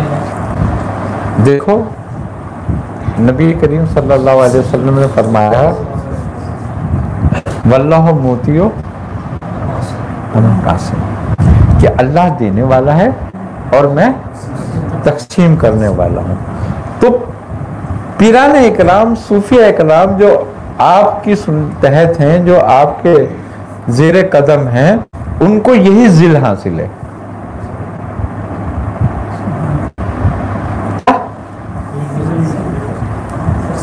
तकसीम करने वाला है वो, तो इसीलिए कहते हैं शेख से मिलेगा।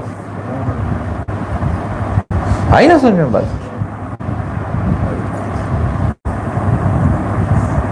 तो बात यह है सारी कि जब तक इस बात को ये दिल से न निकल जाए, दुनिया एक मुरीद चला गया, दो मुरीद चले गए, चार मुरीद चले गए, तो वो तो बेचारा परेशान हो गया पीर। तो इसका मतलब क्या था कि वो तालिब दुनिया है अभी तक। मियाँ साहब फरमाते थे कि मियाँ पीर एक चिड़ी मार है। क्या समझते हो चिड़ी मार किसे कहते हैं? जाल लगाने वाला। और इसका जो आस्थाना है वो चिड़िया खाना है।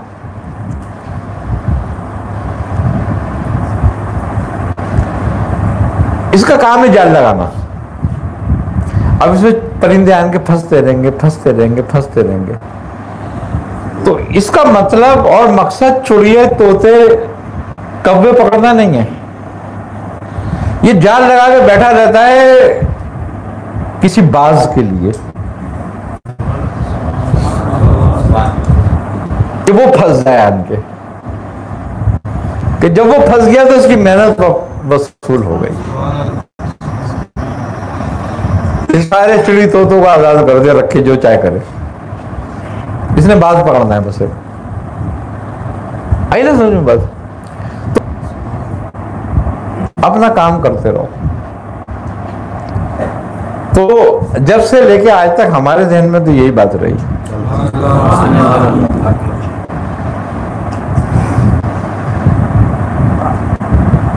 और हमने आज तक अपने किसी भी खलीफा को, मुरीद को किसी से मिलने से मना नहीं करा भाई, ना करूं। इसलिए कि अल्लाह वाले की सोबत ही तो अल्लाह से मिलाती है। आई ना समझ? पत्नी किसकी सोबत काम कर जाए और तेरा भी काम बन जाए और तेरी वजह से मेरा भी बन जाए।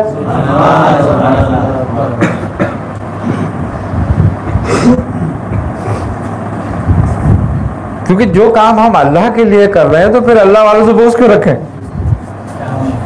इसका मतलब ये है कि अगर अल्लाह वालों से हमारे दिल में बुग़्ज़ आ रहा है तो फिर इसका मतलब है अल्लाह के लिए नहीं कर रहे थे,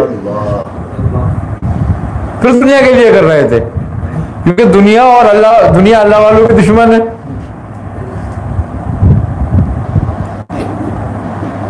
इसीलिए हमारे दिल में अल्लाह वालों की तरफ से बुग़्ज़ आ रहा है। तो बात ये नहीं है, बात ये है कि फिर दूसरी बात ये भी है, मियाँ साहब फरमाते थे कि अगर तुम्हारे दिल में अपनी बर्तरी है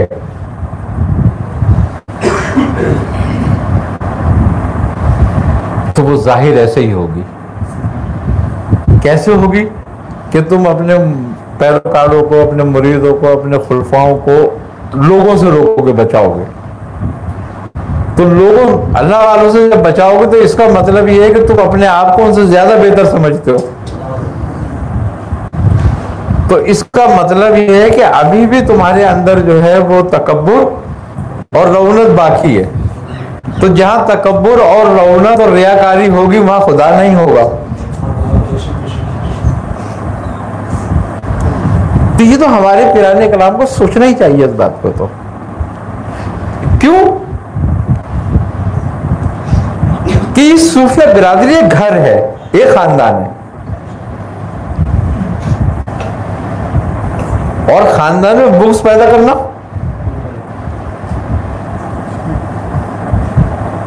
देखो मजे की बात यह है कि इस उम्मत में कितने गिरोह हैं, कितने फिरके हैं? 73। और हसद की आदत कितने हैं? 72। हसद की आदत 72 है। तो जहन्नुमी कितने?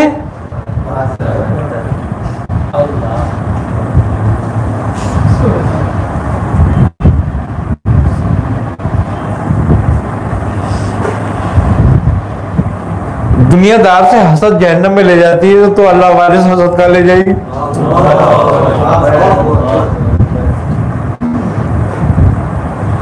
तो जो हसद से खाली हुआ और आरी हुआ वो नाजी हुआ।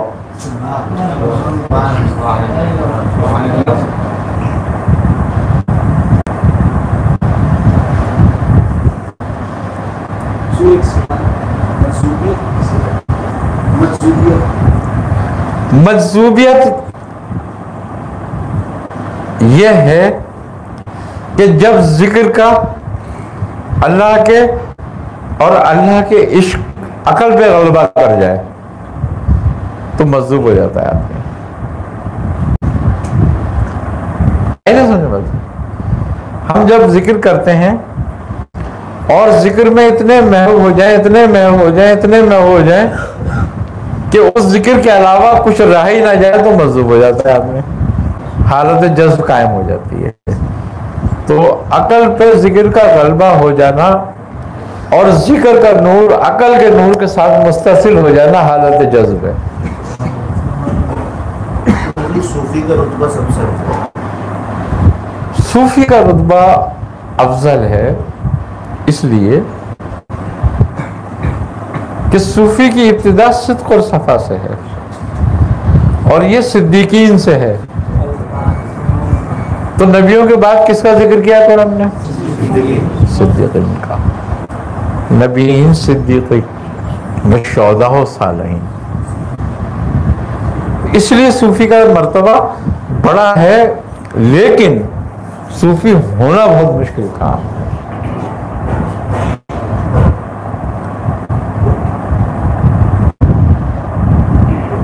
आई ना समझ में बात। और सूफी तो होना बहुत आसान काम है।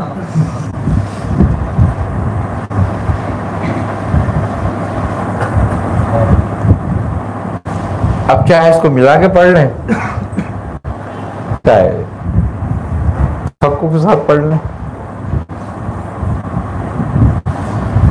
आई ना समझ में बात। तो बात यह है कि अल्लाह ताला हमें हिदायत दे और मुसलमानों के हिर्स, हसद, बुग़्ज़ से महफूज रखे। क्योंकि सारा तसव्वुफ जो है वो जिक्र और अस्कार पे नहीं है। खाली जिक्र और अस्कार करके और अशगाल करके हम समझते हैं कि हम बहुत बस तय कर लिया हमने। देखो सूफिया इकराम क्या करते थे, यही नमाज़ें पढ़ते थे, यही रोजे रखते थे, यही जिक्र अस्कार करते थे, और इससे ज्यादा क्या करते थे। लेकिन फिर इतने मकबूल क्यों हो गए? हम भी यही सब कुछ करते हैं मगर मकबूल नहीं होते। उसकी वजह क्या था? उसकी वजह ये कि हम जो कुछ करते हैं अपने लिए और या दुनिया के लिए करते हैं, वो जो कुछ करते थे अल्लाह के लिए करते थे। तो जब बंदा अल्लाह के लिए करता है तो खल्क से उसकी नजर हट जाती है, और जब खल्क से उसकी नजर हट जाती है तो खल्क की तरफ से दी गई तकलीफ और खल्क की तरफ से दी गई राहत, वो दोनों को रब की तरफ से जानता है।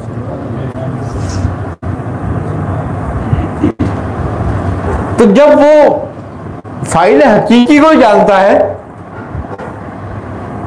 तो फेल से उसको कोई शिकवा नहीं होता। आई ना समझ बात? तो वो तकलीफ देने वालों को बुरा नहीं समझता। फिर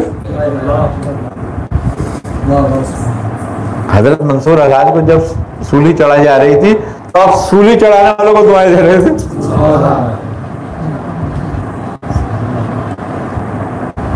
क्या बात थी कि जानते थे ना कि रजा इनकी थोड़ी है।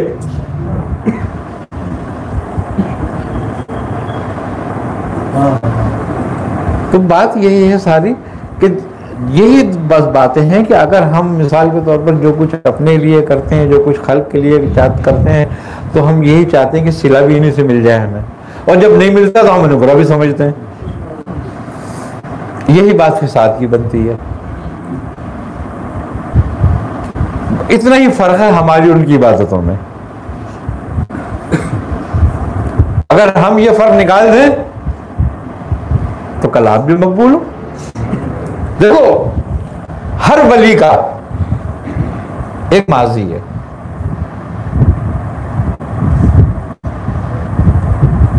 उसने अपना माजी जाया नहीं किया था।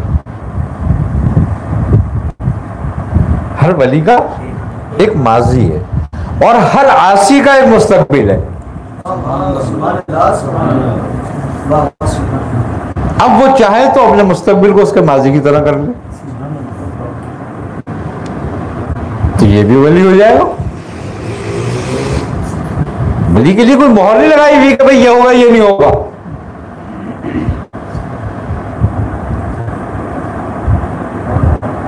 अहदे सिरातुल मुस्तकीम, रास्ता तो सीधा है। अब तेरी मर्जी है अनंता अलैहिम या गैरिल मग़ज़ूबी अलैहिम। अब सिरात तो एक ही रास्ता है ना, जो जन्नत में भी जा रहा है जहन्नम में भी जा रहा है।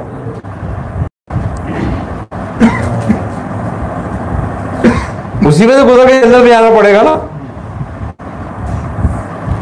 वहां भी देखो एक सिरात है और दो रास्ते हैं, नतीजे दो हैं, सिरात एक है। यहां भी सिरात है कि नतीजे तो है कि जिसको गुनाह ज्यादा होंगे वो कट के जहन्नम में गिर जाएगा और नहीं तो जन्नत में चला जाएगा।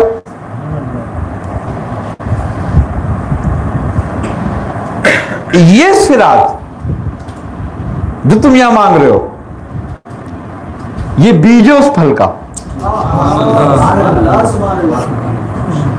कि अगर तुमने यहां बोल लिया तो फल वहां मिलेगा, और फल जब इनाम होगा तो सिरात कट नहीं सकता, फिर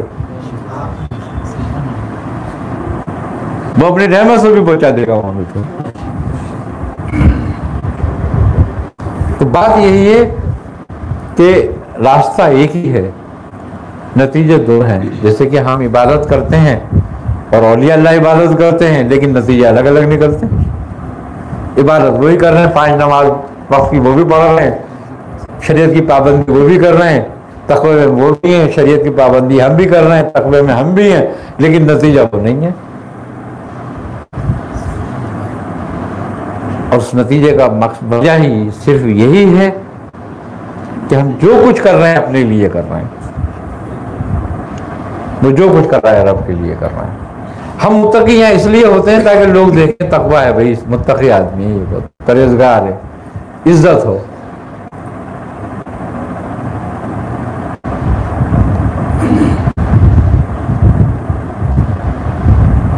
और जो कि इज्जत तो बंदे के हाथ है ही नहीं।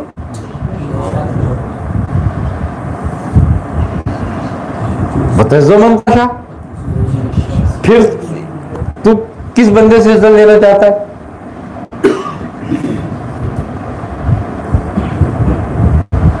और तुझे बंदे से जलील होने का खौफ है तो बंदे के हाथ में जिल्लत है नहीं। बता जिल्लो मंतशा। तो फिर जब खल्क के हाथ में कुछ नहीं है तो फिर तू कर क्यों रहा है इसके लिए? इसमें नाम क्यों चाहता है?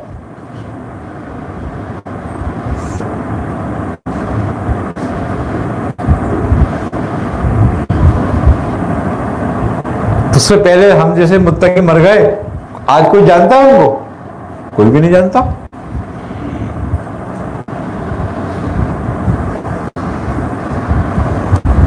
ये नहीं कि तुझे जमीन पे कोई जाने, बात यह है कि तुझे जमीन पे कोई जाने ना जाने, लेकिन आसमान में जरूर जाने कोई, क्योंकि तेरी मंजिल वही है। तू चाहता है लोग मुझे जमीन पे जाने, तो अब जब तू जमीन पे जानने के लिए सब कुछ करता है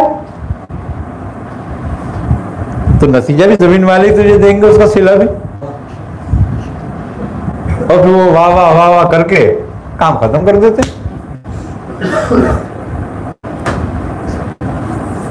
मजे की बात यह है कि जिनके लिए तू सब कुछ कर रहा होता है वो तेरी एक खराबी पे तेरी 100 खूबियों को मट्टी में मिला देते हैं,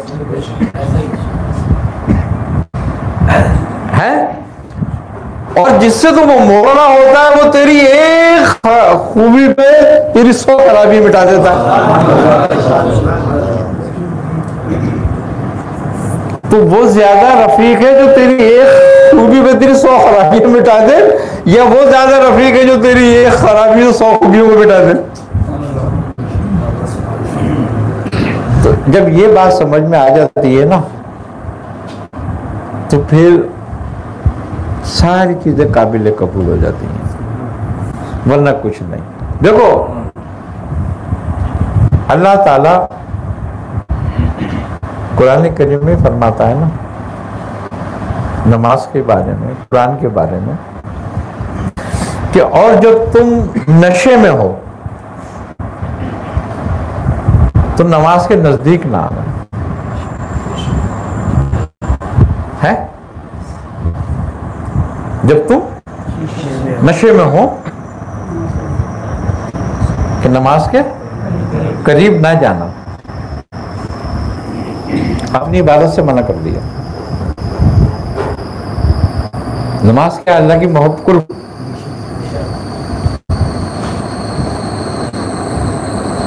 अल्लाह से मुलाकात करने का नाम है ना। वो कह रहे नहीं, इसके नजदीक ना आना।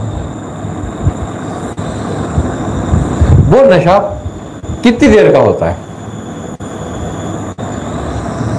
तुमने शराब पी है, चरस पी है, अफीम खाई है, गांजा खाया है, भंग पी ली है, कितनी देर में उतर जाता है? हैं? चंद घंटों में। जो चीज चंद घंटों में उतर जाने वाली है उसके बारे में वो कह रहा है कि मेरे नजदीक नहीं आना, इस नमाज के, मेरे जिक्र के नजदीक नहीं आना, यानी कि अपना जिक्र भी पसंद नहीं है उसको, जबकि दावत दे रहा है मगर मना कर रहा है कि नजदीक नहीं आना। वो नशा जो 2-4 घंटे में उतर जाता है, मगर वो नशा जो कभी नहीं उतरता, ताकत का नशा, तकब्बुर का नशा, इल्म का नशा, वो करीब आए तो क्या होगा?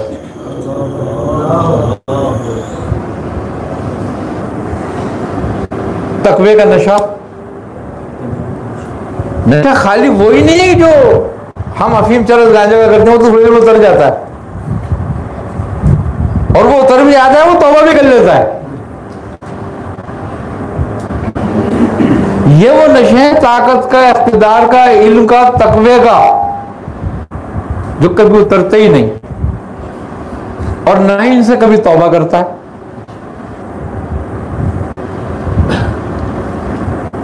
अगर किसी मुत्तकी को अपने तकवे का नशा हो जाए तो कोई उतार सकता है उसका नशा? तो नशा है। नशा गोया आदमी को अंधा कर देता है, उसकी अकल को माफ करता है, गलबा कर लेता है। तो ये खाली वो नशा नहीं चरस का या अफीम का या शराब का, ये तो थोड़ी देर के बाद उसकी अकल को बहाल कर देते हैं, छोड़ देते हैं, खाली हो जाते हैं, कैफियत तब्दील हो जाती है। लेकिन ये वो नशे हैं जो उसकी अकल से कभी उतरते ही नहीं, और जब ये नहीं उतरते तो फिर उनका जिक्र क्या, उनकी इबादत क्या?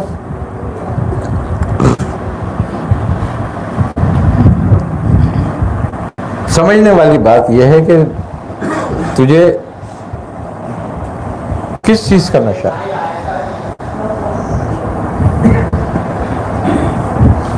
तू जहां रह रहा है, मजे की बात यह है, अल्लाह कहता है कि इसकी औकात,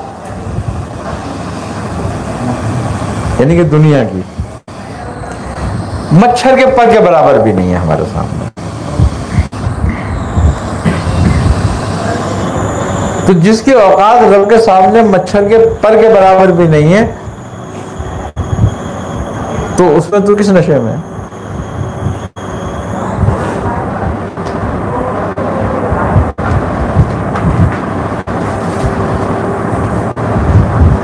देखो,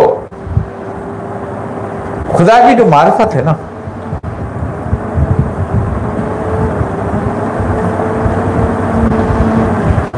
वो सिर्फ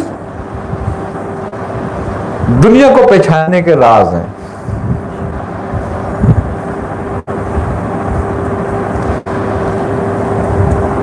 तो उसमें फंसा हुआ है जो है नहीं।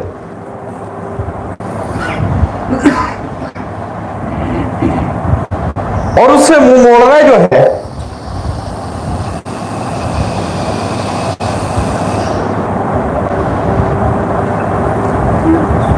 ये एक शहर अजीम है। दुनिया को किसी बुजुर्ग ने एक बहुत खूबसूरत औरत की शक्ल में देखा।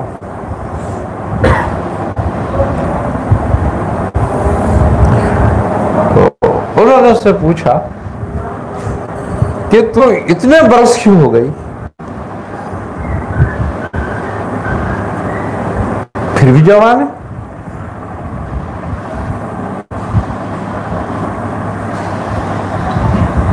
तो वो मुस्कुराई और उसने जवाब दिया कि जो मर्द थे मुझसे भागते रहे, दूर रहे, और जो मर्द नहीं थे मुझसे चिपटे रहे, तो मेरा क्या बिगड़ना था?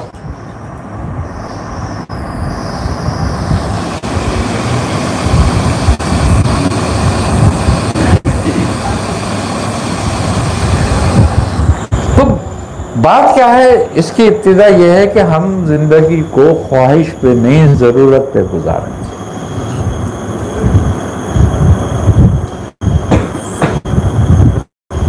ये उनके लिए खास बात है जो रूहानियत में कदम रखते हैं। मियाँ एक सवाल ये दूसरे ममालिक की जो फतवा होंगी, जैसे सिलसिले में दाखिल होने के लिए सिलसिले में जो दाखिल होने के लिए जो खिलाफा वगैरह पर उनके हवाले से किस तरह किया जाए, किस सिलसिले में उसको कैसे दाखिल कर दिया जाए? सिलसिले में तो खैर किसी भी तरह दाखिल कर सकते हो, तुम फोन पे भी कर सकते हो, वैसे भी कर सकते हो, मुलाकात से भी कर सकते हो। असल में बात यह है कि ये तो एक इजाब और कबूल है, और ये इजाब और कबूल जो होता है ये सिर्फ एक ही बात पर है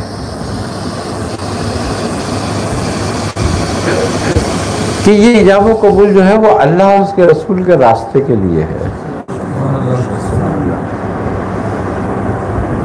ना कि इस बात के लिए कि कोई मालदार मुरीद मिल जाए तो आसानी हो जाएगी और कोई गरीब मुरीद तो भगा दो। ऐसा कुछ नहीं है। देखो, मजे की बात यह है कि जब उसका माल उसके काम नहीं आ रहा, तेरे क्या आएगा?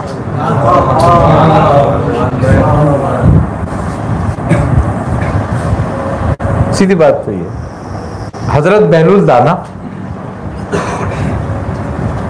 को हारून रशीद ने कहा, हारून रशीद के पीर थे ये, जुबैदा की भी पीर थे, मलका जुबैदा के, और हारून रशीद के ये रिश्ते में भाई भी लगते थे।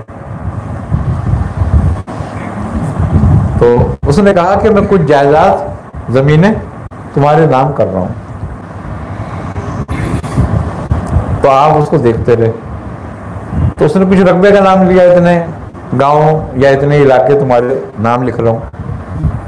उसने कहा कम है, उसने और बढ़ा दिए।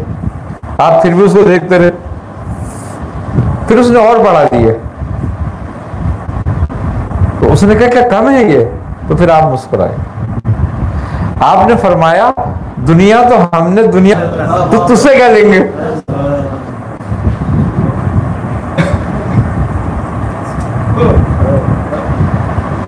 तो ये एक सबक है पीरों के लिए।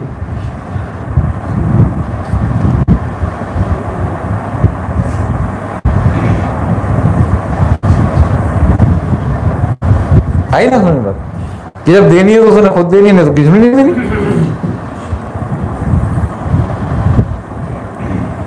हजरत बाबा फरीदुद्दीन मसूद गंज शकर रहमतुल्लाह अलैह से किसी ने पूछा कि हुजूर आपका इतना बड़ा मकाम है, आप इतने बड़े बुजुर्ग हैं, और एक बहाउद्दीन ज़िगलिया मुल्तानी है, तो वो भी बुजुर्ग हैं, मगर उनके तो घर में सिर्फ काम करने वाले नौकर चाकर जो हैं वो 300 के करीब हैं। आप बादशाहों जैसी जिंदगी गुजारते थे हजरत बहाउद्दीन ज़िगलिया मुल्तानी। तो आपने फरमाया कि आपने अपनी कुव्वत की बात है। उन्होंने कहा क्या? उन्होंने कहा उनकी कुव्वत मुझसे ज्यादा है, बर्दाश्त। उन्होंने कहा ये क्या बात हुई? क्या आपको कुछ नहीं मिला? आपने फरमाया मिला, मगर हमने बांट दिया। उन्होंने कहा आपको क्या मिला और आपने क्या बांट दिया? आपने फरमाया हमें जमाल भी मिला, हमें जलाल भी मिला, और हमें शान और शौकत भी मिली, मगर हमने बांट दिया। तो उन्होंने कहा हजरत हमने तो कभी भी आपके पास कुछ नहीं देखा। आपने फरमाया कि ये तो हम जब भी बांट चुके थे जब दिया गया था। तो कहा क्या? कहा जलाल हमने मखदूम साबिर को दे दिया, और जमाल हमने जमालुद्दीन कुतुब हासमी को दे दिया। और शान और शौकत निजामुद्दीन को दे दी, तो हम तो बांट के बैठे। आप ऐसे दुर्वेश थे कि आपके बच्चे का इंतकाल हो गया, पहले वो बीमार हुए तो आन के बताया कि हजरत आपका बच्चा बीमार हो गया। आपने कहा फरीद क्या कर सकता है, जबरदस्त। आप अपने चिल्ले में थे, मसरूफ, याद नहीं।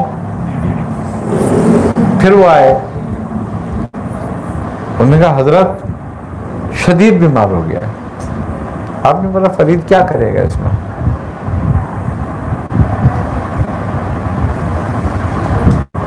जाओ दवा दो उसको। फिर 2-4 दिन में आया, कहने लगा हजरत आपके बच्चे का इंतकाल हो गया। आपने फरमाया फरीद क्या करे इसमें, जाओ दफन कर दो, नमाज पढ़ा के, नमाज जनाजा पढ़ाओ, दफना दो। तो उन्होंने कहा हजरत कफन नहीं है, तो आपने फरमाया जिन कपड़ों में उसी में दफना दो। अब है हिम्मत।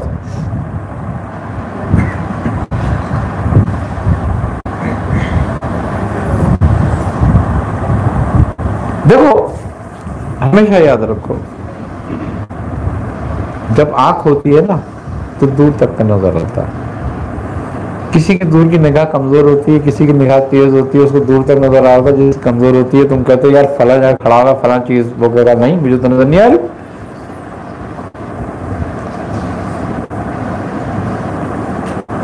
और किसी अंधे को बोलो कि सूरज निकला है, वो कहेगा नहीं मैं तो अंधेरा ही नजर आ रहा। तो दुनियादार की और साली की ऐसे ही मिसाल है।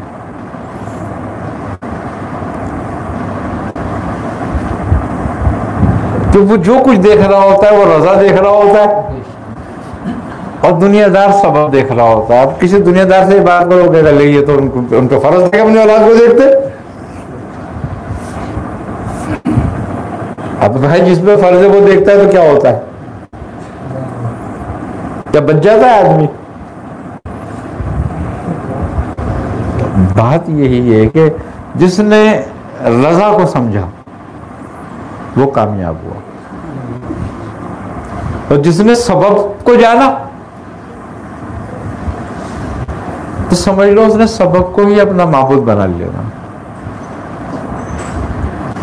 अब जो चाहे सबब की इबादत करे और जो चाहे मुसब्बिब की इजाजत करे। मौला कायनात फरमाते हैं कि दिन को रिस्क तलाश कर और रात को राजिक को। क्यों कि उसके बगैर सुबह रिस्क नहीं मिलेगा। बात यही है कि अल्लाह ताला हमें समझे समझाने की तौफीक अता करे और इस पे अमल करने की तौफीक अता करे। बस यही है कि अगर किसी एक बात पर भी अमल हो जाए तो वही एक बात सबील बन जाती है आगे की, और उसी से रास्ते से चले जाते हैं। और टिक्के खाने से एक सवाल है कि आजकल वायरल इन्फेक्शन चला हुआ है, नज़ला, जुकाम, खांसी और गले में बुखार का, उसके लिए कुछ इरशाद करना है? इसके लिए ये है कि जो बुखार, अब बुखार भी मुख्तलिफ हैं। एक तो ये है कि एक आम मौसमी बुखार है और एक ख़ास तौर पर डेंगू का मौसम चल रहा है, वायरल है ये, और टाइफाइड भी बहुत फैला हुआ है। तो इसमें यह है कि जो आम बुखार हैं उनके लिए करंजवा एक फल है। ये इसको अगर तोड़ा जाए तो इसमें से मगज निकलता है। करंजवा, कुटकी, गिलो और नौशादर, ये चारों चीज़ें हैं। इनको पीस के रख लें और 1-1 ग्राम सुबह दोपहर शाम इसका इस्तेमाल करें तो ये बहुत मुफीद है। नज़ले, खांसी, ज़ुकाम के लिए हल्दी, दालचीनी और अदरक एक एक ग्राम लेके ना इनका कहवा बना के पियो, शहद मिला के,